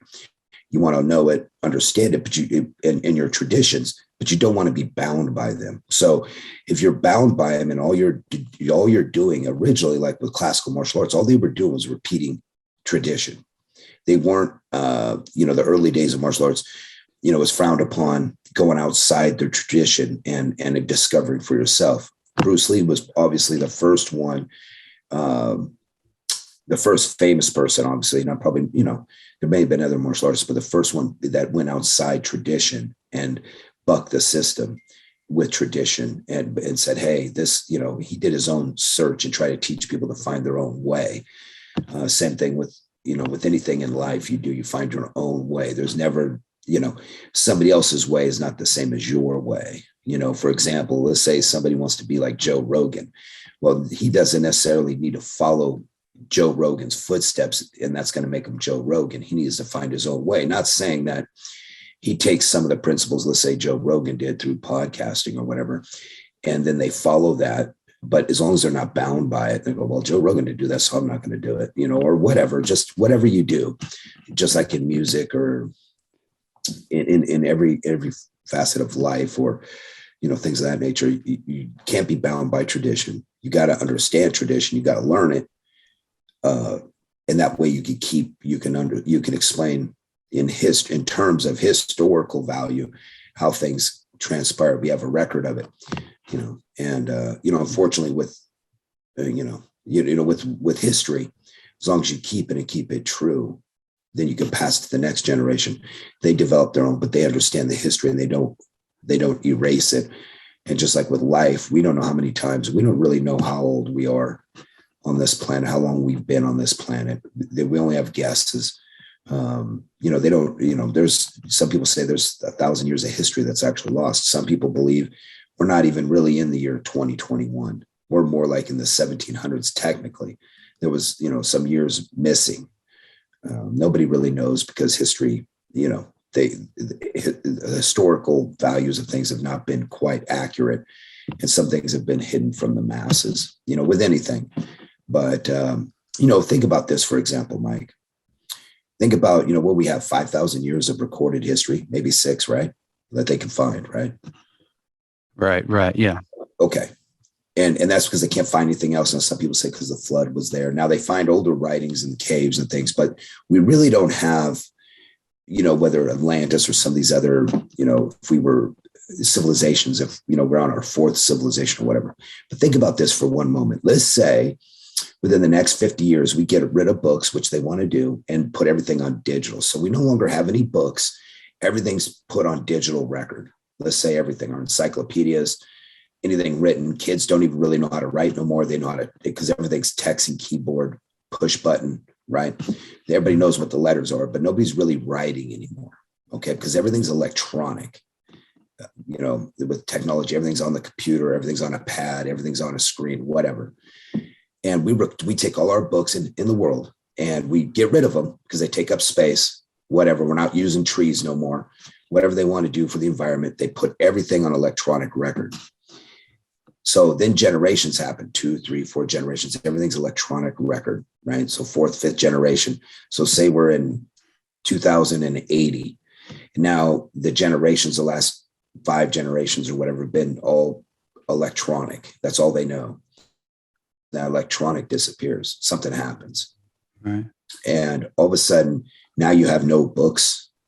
People don't know how to write because they only know how to type, but nothing works. So what would happen?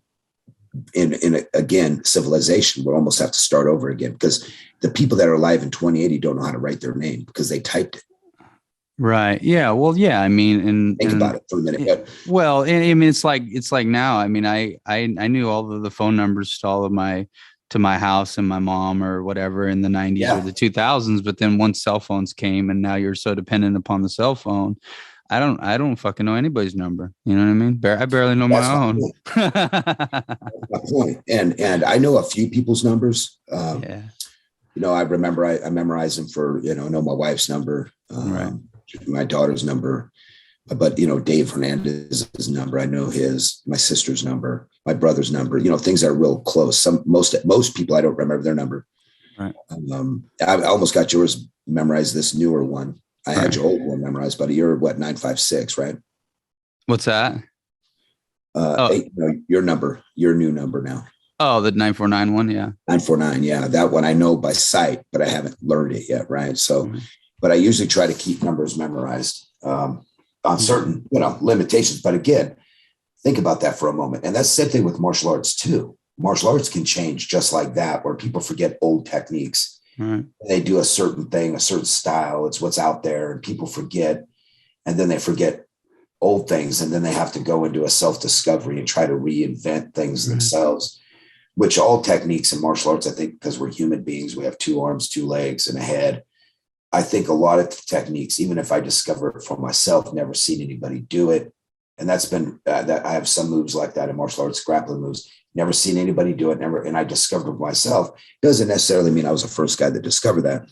I discovered it for myself. Hadn't seen anybody do it, but it could have been around 1,000 years ago. Sure. Sure. Yeah. Well, and that's the thing about this creative space and this imaginative space, that the reality is we're all swimming in the same soup kind of, sort of. Well, And so it just depends on what little frequency ranges we tap into within ourselves. And then, so we tap into something that, let's say you tapped into something, maybe another 1,000 guys somewhere in the world at some time in the world also tapped into, right? And then you played with it, but you didn't actually tap into it because you were shown it. You tapped into it because you were going within yourself or within your own physical experience, and you recognize something, right? Yeah. Yeah. And that's, and I think that's where, like with society, what's the powers to be or whatever, the elites, they're trying to give folks to everybody, there's no more of this individualism anymore. They want this one set of collective thinking, and you can't question the narrative, and everybody the same. And then it starts like with the masks, everybody mask up, everybody, whatever, and it gets everybody to conform, instead of people questioning the narrative and saying, hey, instead of wearing a mask, how about you live a little healthier, get some exercise, change your diet, and, sure. possibly, take more vitamins, just live a healthier life. And so you won't come down and get as sick as easy or whatnot. They don't, they want everyone to think a certain way. And I think, that takes away our creativity, especially like, and it starts at our schools, or make everybody think a certain way. Nobody's taught in school about finances and how to, and nobody's taught how to think individually in our schools. They're all,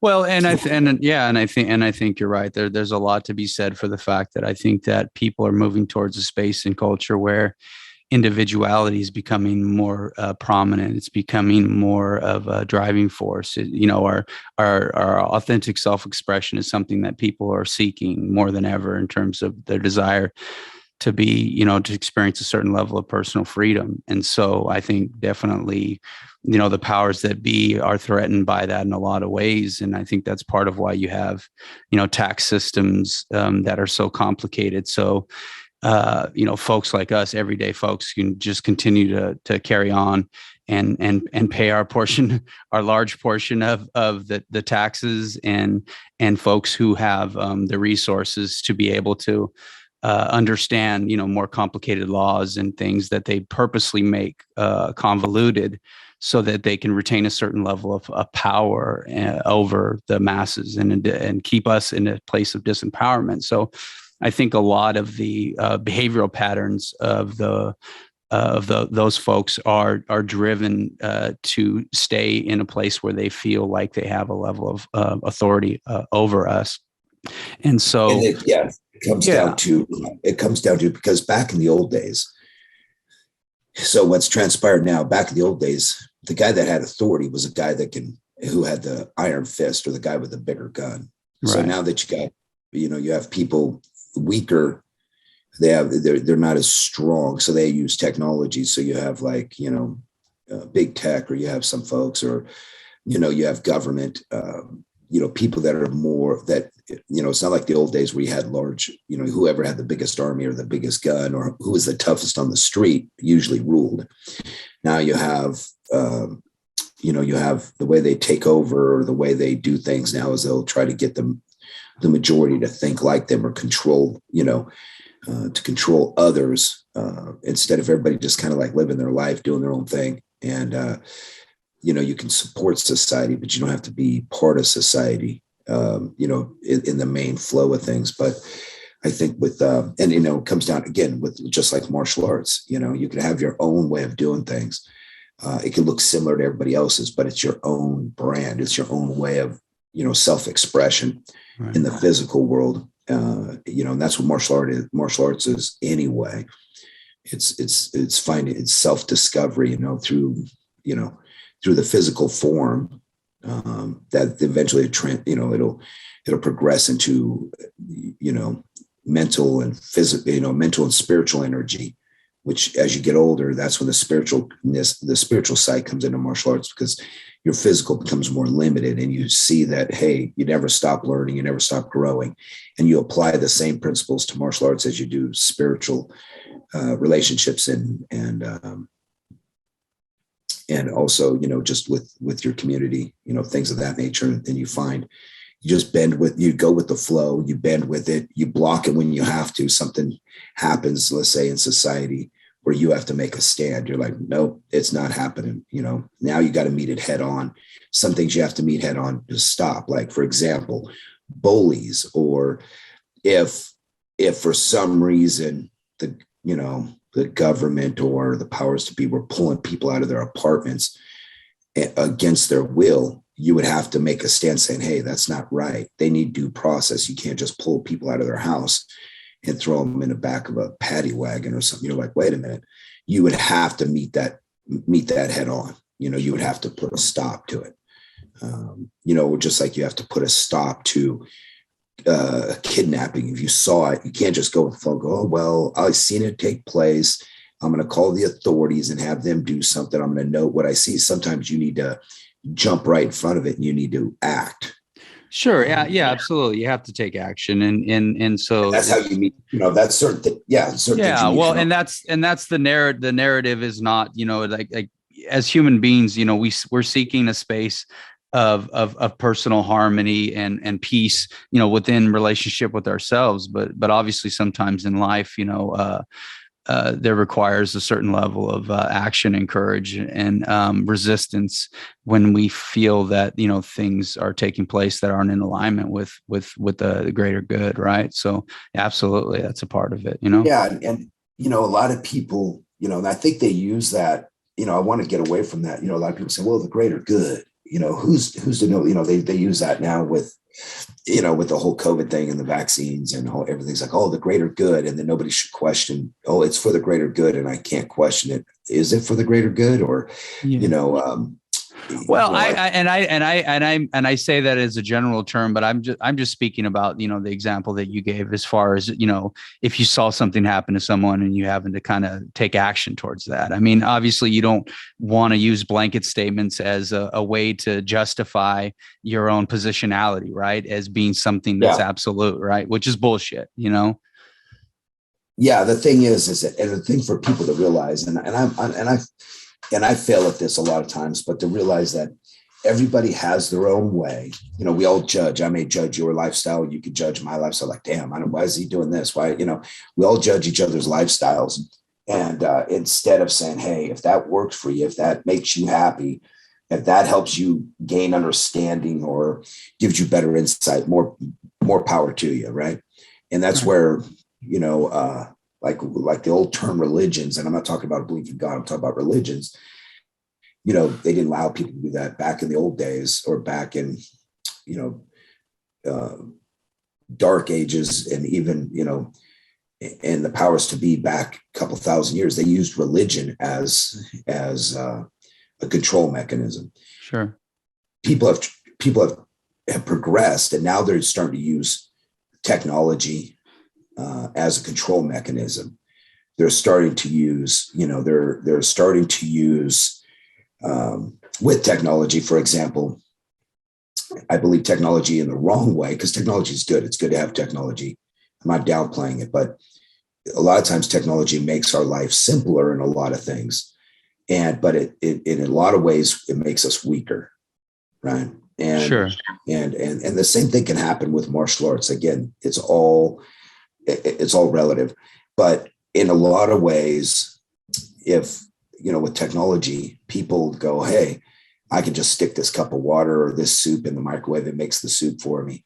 And I turn on the microwave. You didn't have to process. You didn't have to go find it. You didn't have to, mix different ingredients. You didn't have to do anything. You just stuck it in the microwave and it was ready to eat. Right. And same way with apps, or same way with, with anything else, with technology, it makes us in a lot of ways weaker, more dependent. So with people will be limited because they will be with technology. They'll be dependent on it such that they don't want to buck the system because they don't want to do without technology. Sure. And I think that's where we're at that time right now. Which way we take this? Do we make technology work for us just to benefit us, or do we let it take over? And what I mean take over is take over every facet of our life, where it controls us. It says, okay, AI can be non-partial. Human beings are partial. So we'll let AI decide, what's the rules, laws, and things are going. And I think that's where we're headed, where people got to realize we can't let artificial intelligence, which has no emotion, even if it acts like, or it sounds like it has emotion, or it says it learns emotion. It doesn't have emotion. It doesn't have a consciousness, right? Sure. Yeah. It doesn't have things of that nature. It puts together, it predicts the future by analyzing data, putting things together, looking at charts, putting things together, but it doesn't have, being human. We're losing the fact that being human is the perfect computer. They want us not to think so. But yeah, dude, you're absolutely right. In fact, I remember the conversation that we had when you and I were working at the same place at the bakery. And then we took that trip to Austin in 2013. I remember telling you, and I was just starting to have my spiritual awakening. I was going through a lot of weird shit. And I know that you could feel I was going through some fucking weird shit.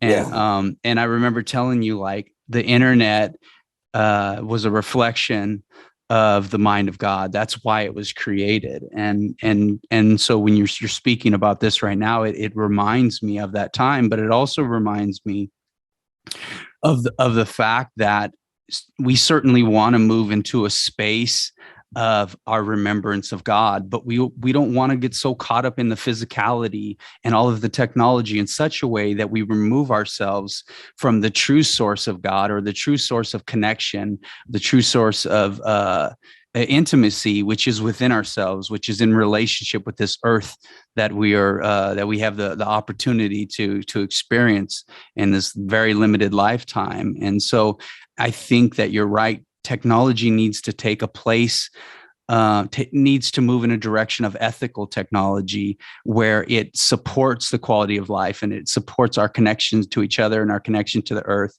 moving forward, and not draw us and all of our attention and all of our focus away from this physicality, which we've done for too long in terms of, getting away from the roots of who we are and our connection to earth and our ability to be sustainable, self-sustainable, and not to have so much external dependency, because the more that we do, the easier it is for things, for society, for structures to collapse, right?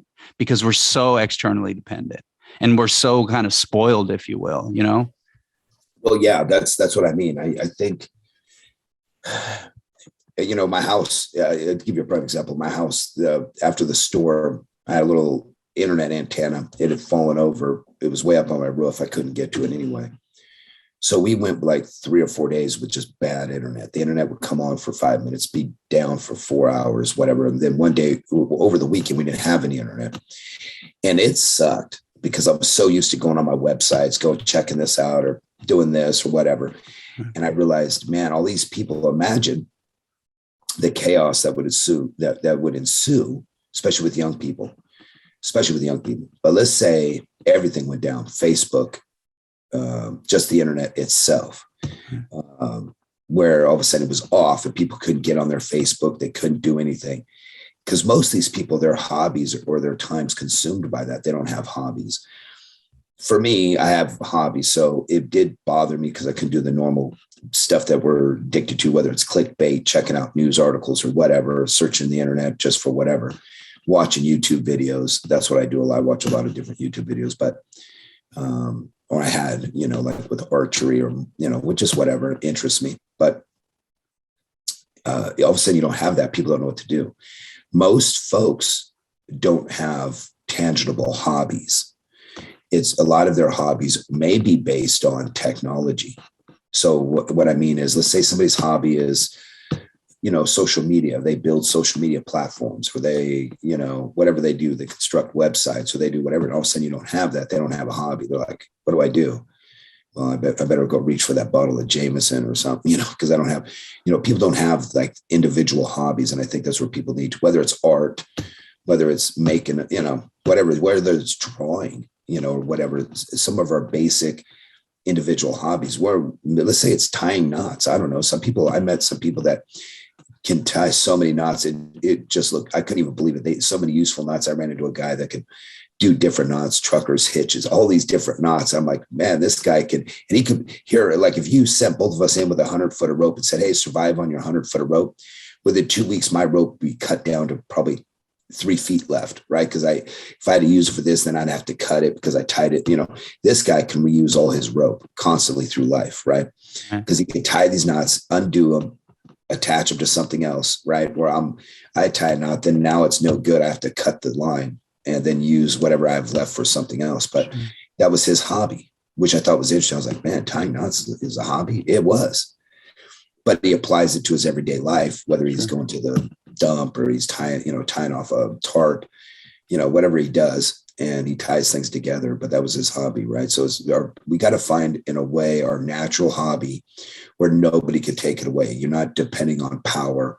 You're not depending on, obviously we're dependent on good weather, right? But whatever your hobby may be, everybody needs to find a certain hobby where they can unplug, not think about something. For example, whether some people may be shooting guns and say they shoot targets and they reload their own ammo, because there's guys that reload their own ammo. They have a certain rifle and their goal is to get this rifle with certain ammo, with certain powder, grains of powder. They get their goal is, their hobby is to find the most accurate bullet. So what they do is they go through and they reload a lot of older gentlemen have this. They got their scopes and they go out and they shoot, let's say 20 rounds a week, 50 rounds a week, not much. I've met these guys. Their goal is to find the perfect weight bullet for that gun that makes it the most accurate.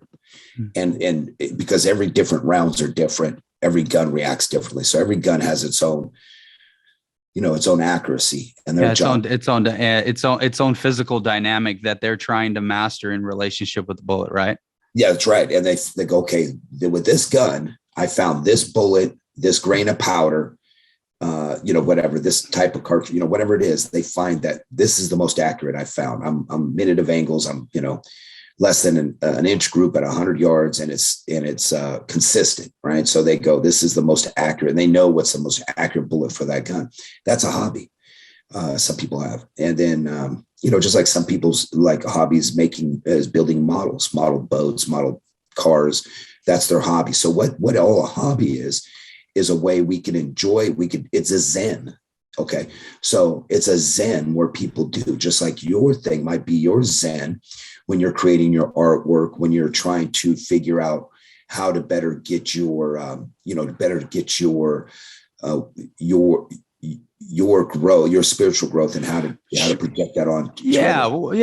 I mean, we all have a place that we nurture the most in our lives. For me, it's my contemplation on the nature of reality, and this show actually is my zen, and because it allows me the opportunity to communicate to people and a certain perspective that I've cultivated, right? Yeah, where you're at in your life, you want to teach people how to better express themselves. What you want to teach people how you've kind of come about your way, and then may others follow the same suit or borrow. Just to give them tools to unlock within their own being what their own happiness is, what their own sense of peace, can entail, what the quality of life means for them on an individual level. So just to be an example, not as the ultimate way, but an example that can maybe help folks unlock within their own being their way. Their individual way. You know what I mean? Yeah. And that's your zen.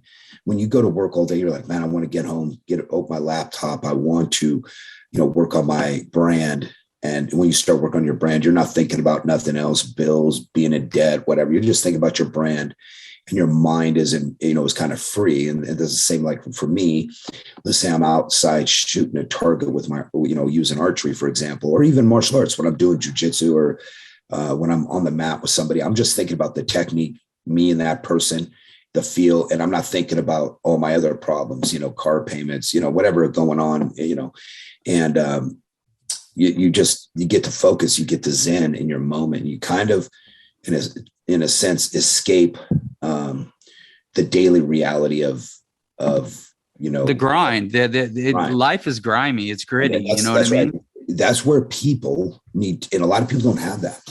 A lot of people, they don't have it. They don't know. They want to do it. It's like me, I like to go fishing, but do I ever go fishing? Never. Do I like it? Yeah. But I never get to do it. Right. And I'm limited because I don't have a boat. but I don't, and I don't know how to catch certain fish. Maybe let's say I take a charter to go catch a sturgeon, because I want to use sturgeon skin. I want to catch a sturgeon, use the skin to back a boat. It goes on the back of a boat. It looks really cool. I've seen that once on YouTube. Somebody did it, and I always thought it'd be cool. I happened to look it up. Somebody else did it. Looks really cool on the back of a boat. But but again, it's just a lot of folks aren't even taught what hobbies are. Now a lot of folks have basketball. Let's say a lot of kids are into sports. That's their hobby. So they go play basketball. They forget about reality a little bit. That's movement. They're doing their thing. They're getting a workout, and it's a good little hobby. Everybody needs to have a hobby. And if you're limited on physical ability, then it needs to be maybe where it's a mental hobby. Maybe your hobby is to complete crossword puzzles, or, whatever you got to do. Everybody needs to capitalize on that unplugging, because when you don't, your circuits will overload. You become, confined, and you want to burst out. You want to, the negative energy comes out if people don't. Well, because people are caught up in this intellectual space, in this space of black and white and right and wrong. So when reality doesn't match with those limiting belief systems, then they get frustrated. So they certainly need an outlet, an emotional outlet, a creative outlet to be connected with themselves, so that they can bring that sense of harmony into different places in their life where things aren't as harmonious, or there is more resistance, or there is it's more challenging, right? And so one of the things I wanted to ask you, in terms of your own creativity, and to share with the audience, how you invented the spaded heart thing, and how that kind of all aligns. Before we close out the show, how that all aligns with, self-defense and some of your, what it is that you're offering to support people with, Well, with my spaded heart,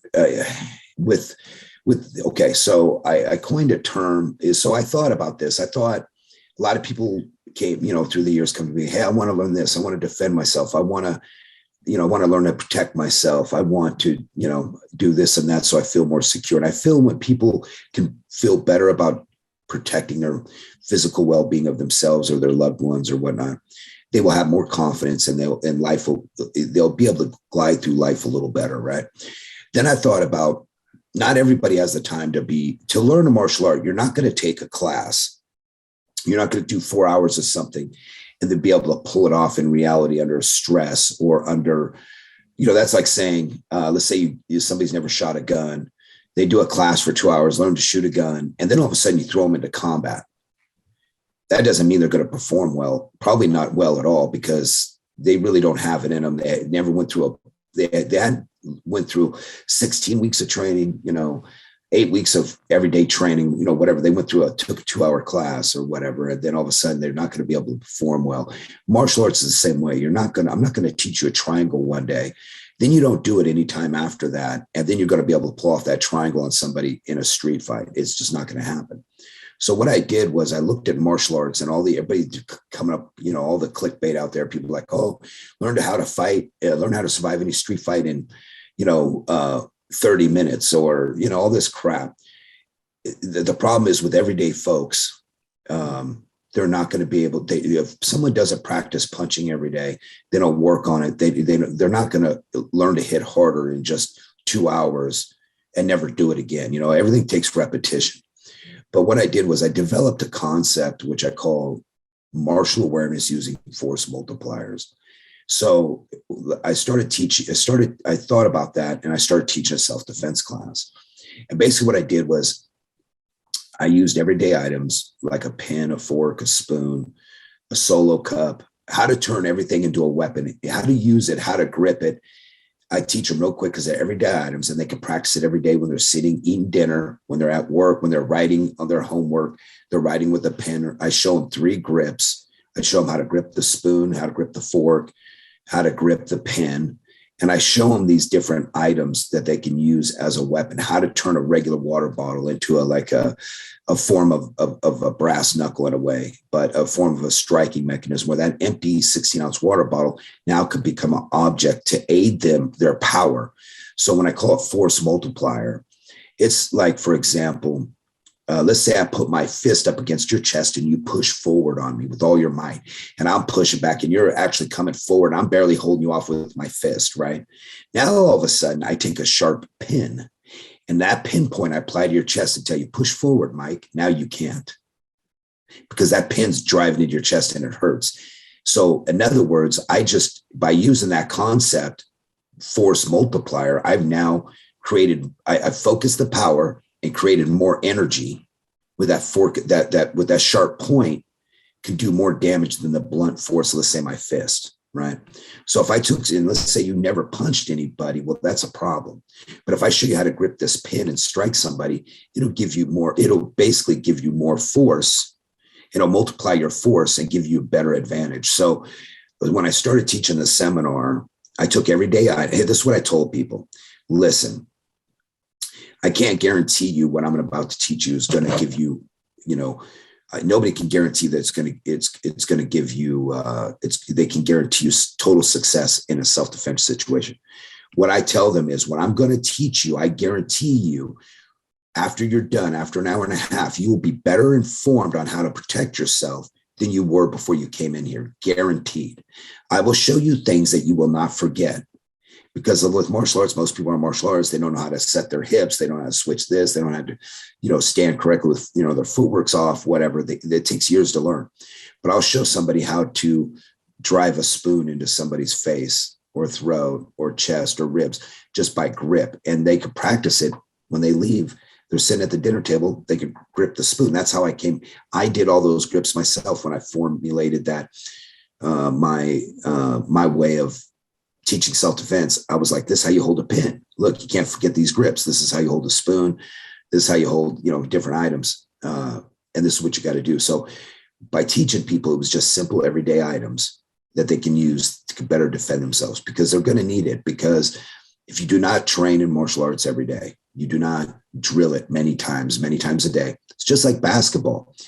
If you taught basketball, Mike, to somebody for 1 hour, 2 hours, they never played basketball, never done it, and you teach them basketball for 2 hours, they're not then going to join a team and be able to play efficiently, right? They're going to have to practice quite a bit more. They're not just going to do it 2 hours one time, then a year later be able to jump on a team and play efficiently. Does that make sense? Well, yeah. And we talked about that earlier in the show about the Outliers book that I had started reading a while back, in relationship to a certain level of mastery requires, let's say the hypothesis is, 10,000 hours of practice. So you're absolutely right. You know what I mean? You can't get 2 hours. You can't be a master with 2 hours of practice. All right. I could take a pair of scissors by visual concept. I take a pair of scissors that you use that sit around the office, around your home, and I can show you how to use those scissors to benefit you in a self-defense situation. Most people will have you just grab the scissors and use it a certain way. That's not the truth. I will show you, how to hold it ergonomically. That's the most power that's the most power you can do without even your scissors being taken away from you. And it's a certain way you hold them, right? But when I show it to you, and then you put the scissors in your hand and you do it, you will never forget it. Because now you have visualization and now you have feel. And it comes at one moment. It's just something so simple. And I say, Mike, if you have to grab a pair of scissors and fight with your life, this is how you hold it. And everything else will come. And when you see it. So now what I did with the spaded heart, through that concept, I thought, what can somebody carry? So a lot of people, let's say you don't have those items. You don't have a fork. You don't have a spoon. What can somebody carry in their hand readily that they can defend themselves with? Because like even a gun, for example, let's say you got a gun holstered in your hip or in your purse, you still got to get it out, point it down range. There's a limitation on that. So for example, let's say I have the gun holstered on me underneath my shirt or on my ankle, and you jumped me.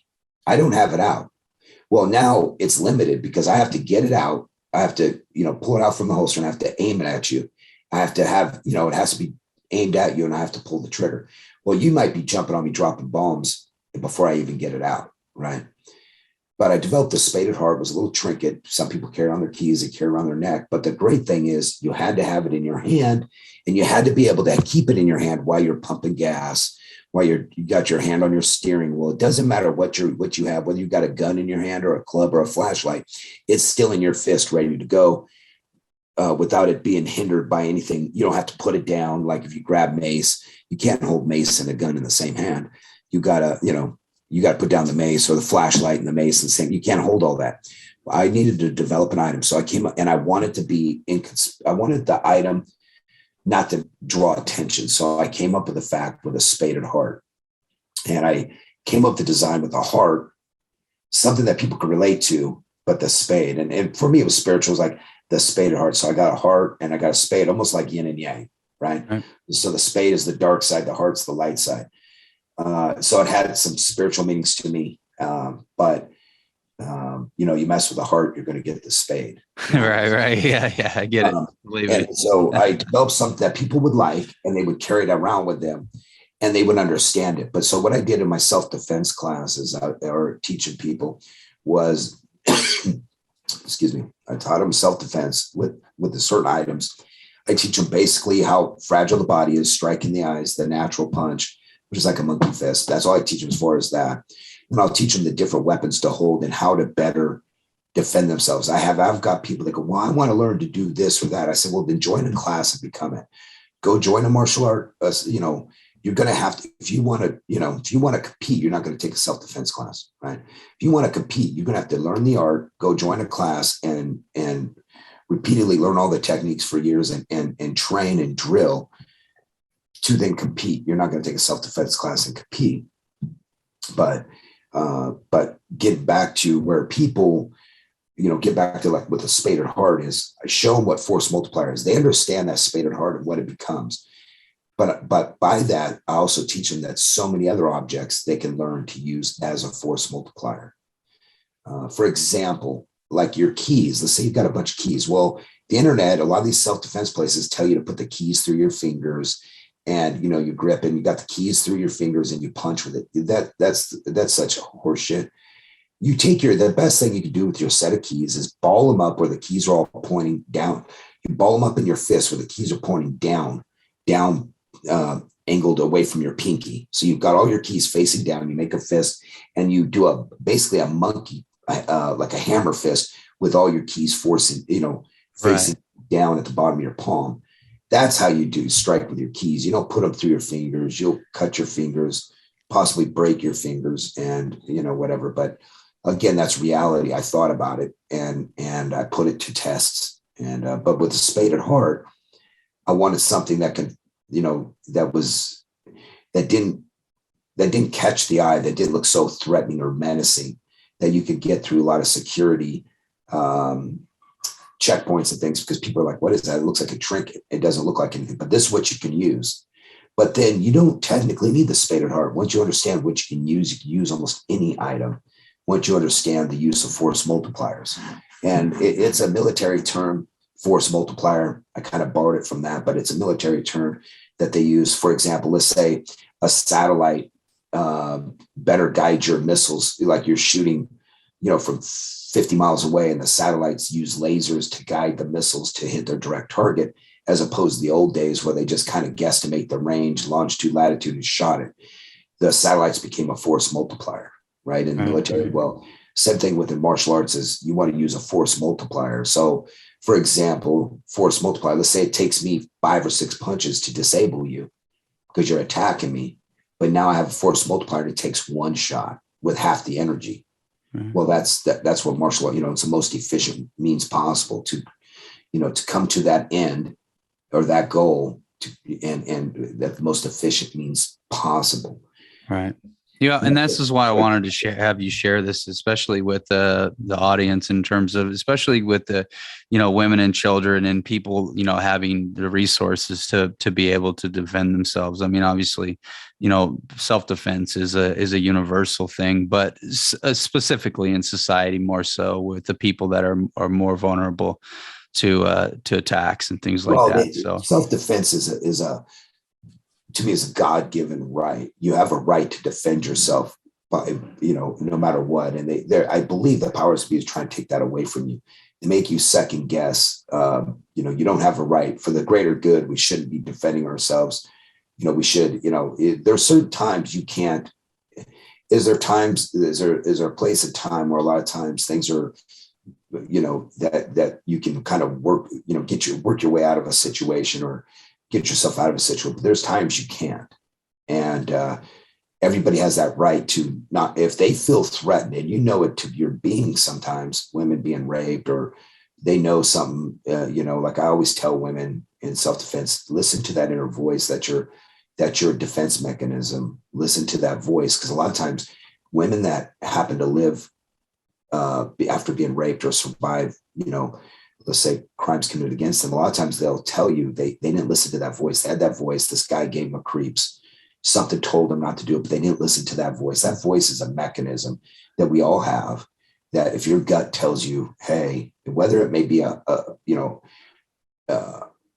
higher power, whether it may be something, in the universe that's communicating to you, whatever it may be, you need to listen to it. If it's telling you strongly, everything that you will, hey, something doesn't set right with this guy or this girl or this person or this situation, I need to get out of there. You need to listen to that, because that's how we all, so I teach women, and I tell people that they'll just say, oh, sorry, my dog's barking in the background. But, that's fine. Can you hear that? Yeah, I can hear it. It's okay.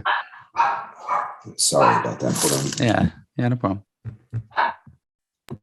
Can you hear me, Mike? Yeah, we're good.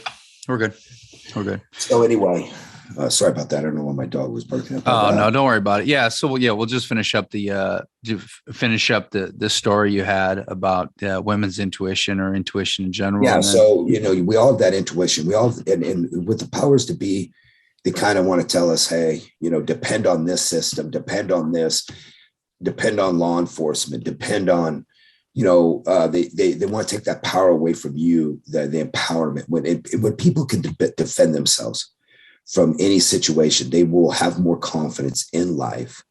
They will grow easier. They won't be hindered. It's one less thing we're not hindered by, right? So people go out there not worried about when they know they can physically defend themselves. When I tell people the human body is fragile, to hurt the human body is very easy. People don't realize that. To hurt the human body, anybody's body, no matter who they are, Mike Tyson, whoever, to cause harm to somebody is very easy. It doesn't take a lot of skill. It just takes know-how and understanding. But to heal somebody, that's hard. To heal somebody's body, to help somebody heal, like a doctor or physician or whatever it may be, a dietitian or nutritionalist or whatever. To teach people to heal is a lot harder, right? That takes real skill. Well, absolutely. I mean, I can tell you spiritual healing. I've been on this open, vulnerable journey for 8 or 9 years of just profound pain. And that's 8 or 9 years of my life of like really opening myself up to my emotional wounds. Whereas physically, you could put a gun to my head and then that's it. Right. So it's real quick and dirty. That's my point. Yeah. So that's what somebody hit you in the head with a sledgehammer, right? Done right. Deal. And that's done deal. Yeah. Yeah. So, it's I teach people, I think if people have confidence in self-preservation, no government, nobody's to tell you don't have a right to self-preservation.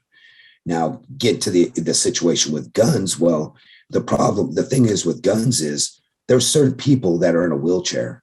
They're old. They can pull a trigger. They can't do anything else. Even giving them a fork or a knife may not really help because they're not mobile. You come kick in their door and they're stuck in their chair or on their couch. Well, a gun may be an equalizer. And that's why, guns have their place in self-defense and should never be questioned. When they take away your ability to defend yourself, anybody, any government, any community, any society, you got to run, because it's just like anything else. They want to strip you of it. So you are no longer a threat to them, not to anybody else. You have a right to defend yourself. If, for example, in some states, like you go to Oakland, a crime's so bad in Oakland, or even certain areas in Stockton, when you go to other states, somebody starts breaking your window at 2:00 in the morning, you can shoot them. You don't have to ask questions. You don't have to ask them what they're doing. California is a little different. You can't really, somebody's throwing, let's say somebody's throwing bricks through your window in California, you necessarily can't shoot them. Okay. They're throwing bricks through your window out in your front yard. even though that brick can come through and hit your child or kill your dog or hit you in the head and kill you, or, you lose your eyesight because the glass is breaking, you not necessarily can shoot them because they're outside your home. And they might say, well, you could have called the cops. You could have done this. You might get a lot more pushback than in some states going, hey, wait a minute. That person had no good reason to do this. It's causing harm. And I'm afraid my life was in danger that one of those rocks would come through and hit me in the head and kill me. And I stopped that threat because this is my home. I don't deserve anybody on my front yard throwing rocks through my window. So, but in other states, wouldn't be questioned. As a matter of fact, somebody's throwing rocks through somebody's window, like in the state of Texas, the castle law, you can go over and defend your neighbor's property and there's nothing they can do about it. But the powers to be want to take that away. For example, if your neighbor, let's say in your apartment, you were in a certain state, and in your apartment, your neighbor next door notices these guys kicked in your door and are going through your stuff. They could go over there with a gun and stop the threat. California, not so much. I can get in trouble for going next door and stopping the threat because my life supposedly is not in danger, even though in a way it is, because if they're doing that next door to my apartment, then that means they can do it next door to my apartment, or they do it to my apartment. So, but with self-defense, people push aside. We need to have our society needs to understand that it needs to have the ability to protect itself, protect themselves, for their well-being. And what that does, it creates confidence within people to then go out, then be able to socialize, then go out and be able to develop and grow spiritually. It has its roots, right? It all starts in the root of the foundation of just confidence and individual confidence and having that ability to say, hey, I can defend myself against any threat. Because let's say you were going to go 3 blocks, Mike, to give a great speech to 50 people. But let's say, and to help those 50 people grow. But let's say crime is so bad, you can't walk those 3 blocks over there. Right. So without basic self-defense and understand how to protect yourself, you couldn't reach that platform to better than help 50 other people navigate through their spiritual development. But with basic self-defense comes confidence and is in the very basic root of our lives. And I realized that in my development of how I got here, right? And then what it's developed in, like Bruce Lee once said, when I first threw a punch was just a punch and a kick was just a kick. After I learned how to throw a punch was no longer a punch and a kick was no longer just a kick. But after years of training, I realized a punch is just a punch and a kick is just a kick. It's so simple. You come back to simple terms, but with self-defense and with helping people learn, I enjoy watching people develop and they have better confidence. I'll give you a prime example. I had a coworker named Billy Nathaniel. His son was in Sacramento, Sac State. I believe it was on the news, so you can look it up. But he came in with his brother. His brother took a couple classes, but he was older brother. He was getting ready to go to college, and I brought him in the class. I let him do a rear naked choke, and I taught him how to do a rear naked choke. Well, they were on a school bus from Delta, I believe at Sac State, and a guy had stole a police car and was running from the police, then blocked the bus with a police car, jumped in the bus, told the driver to get out of the way. So he basically took over the bus and he started driving all the kids running from the cops in the bus. Well, my buddy's son got the man in a rear naked choke and started choking him. He didn't do it 100% right, but he did effective enough where he made the guy give up and he apprehended the guy. And he was on the news talking about that choke. He didn't do it 100% right because, again, he only did one class of it, but he got the gist of it to know, and it gave him the confidence to do it. And, that bus could end up in a bad car wreck with a bus full of kids. I made the news. That happened about 3, maybe 4 years ago. It happened like 2017, I think, 2018, right around there, between 2017 and 18. You could probably look it up on the news. But I had taught him a rear naked choke, and I saw how much power it gave him. I saw the interview on the news. He didn't mention my name or anything, but he just said he learned how to do a choke, and he did do it right. He said because you're supposed to go out, and he expected the guy to go out, but he didn't perform the choke right. But he did it well enough to alleviate this situation, you know. That's pretty dope, man. Hey, so where can people get the Spaded Hearts? You go on, you can go onto my website called heathtraining.com. You can check them out. You can get them personalized. I engrave them. There's bundle packs, like 3. You can order them individually. You could, just check out heathtraining.com. And there's some videos on there too, I think. And I have some videos, short videos on YouTube. But you could definitely check it out on heathtraining.com. You can check out the Spaded Hearts, and I can engrave them personally. They're great little, they're great for women.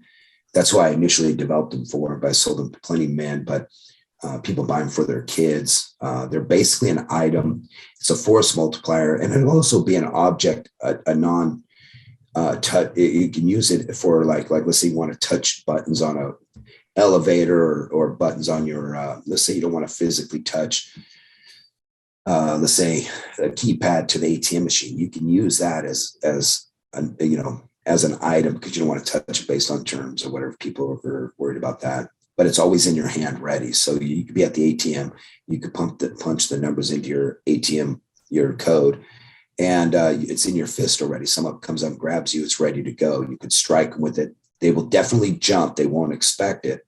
With a Spaded Heart, it's a force multiplier. So whether you strike real hard or just mediocre, they're going to get hit with something which is going to startle them, and it could create that distance where you can get away, and like I explained to people is, let's say with a Spaded Heart, let's say, for example, somebody jumps on your back and takes you to the ground when they're beating on you, and your girlfriend or wife or daughter or somebody comes down, they start beating them on the back of the head with their fist, just hammering down with a hammer and strike. It's not going to do nothing. The guy turns around, pushes you away. But if you have that Spaded Heart in your hand and you hit him with a monkey, like with a monkey fist or a hammer fist, or you hit him, it's going to shock him. He's going to stop because he doesn't know what you just got him with. He's going to question in his mind, did I just get stabbed? Even though it's not a sharp object, it's a pointy object to cause blunt, cause that, it's definitely, that's what it's for. And, and it's to help people, Nice. and it, again, some people it doesn't work carrying a gun. Some people shouldn't carry guns. Some people don't have the mental capacity for it.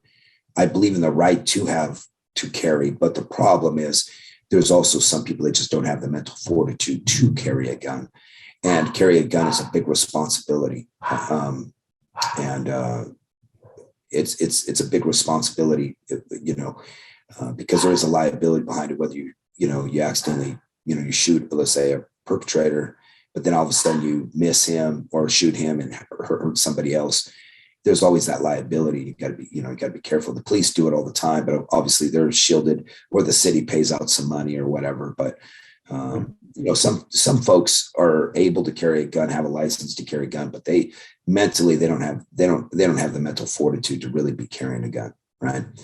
But the problem is you can't take that right away from just because you're making that, because I'm making that assessment. That person has a right to self-defense regardless. And you can't put us all in the same situation. Say, well, the whole public doesn't have a right to defend themselves, or to have the right to, whatever. And that's basically, that's my take on it. And self-defense. It's like I said, some people, we may come to a day where they won't allow us to have any firearms whatsoever. And people need to worry about that, the right to, because in other countries, people are, the powers to be are going into people's homes, pulling right out with no worry. That won't happen here in the United States. There's certain blocks you couldn't get down because you don't know where that round will be coming from, Right. But when it gets back to, people like England, right, like in London, England, you can't even carry a pocket knife, you can't even, but yet more people are stabbed and more people are killed by knives in that country than any other. But they, you can't even you can't own a gun. You can't own a knife or carry a knife on you. You can't have anything. But, it's more to control the population. But yes, they have high crime. You get robbed. There's home invasions. You get 2 or 3 guys can rush into my house. If I'm not allowed to defend myself or given the ability to defend myself, you just overpower me. you know, it's kind of scary. That's where I'm afraid we're going to be heading. I want people to, you know, because not everybody's going to, you know, what people got to understand is everybody tries to see the greater good in everybody. That's a great thing. The problem is there's a lot of people that aren't, you know, you could be in a great positive place in your life and, you know, have your own spiritual development, but there's still somebody who's going to cause physical harm. And yeah, know, well, that's there's a paradox there in a sense that, the reality is in a lot of ways we create our own reality, we create our own environment, and all of that good, you know, spiritual mindset stuff, right? But there's also the reality that we live on Earth, and and that there are real threats out there, and there are people with bad intentions. And so even if you're not trying to draw that experience into your reality, even if that's not something that you are drawing into yourself, you still want to have the ability to be prepared, and you still want to have the common sense to recognize that those dynamics exist and those types of people exist out there. And so being prepared and being confident and trusting in your own self in relationship to a world that has the potential to be other than, other than the 99.9% of the life that you experience, that 1% or that 1% of 1% of possibility, you certainly want to be, you certainly want to be aware that it exists. Yeah. Yeah. So, dude, I wanted to thank you for being on the show. It's been a really interesting conversation, and I'm glad we could have the opportunity to share some of the things that, you know, you're doing in the world, and hopefully we can do it again. Yeah, no, it's great, Mike. I really appreciate the time, and yeah, we'll definitely do it again. Cool. All right, man. I love you, brother. Take care. All right, love you too, brother. All Take right, it easy. Bye-bye.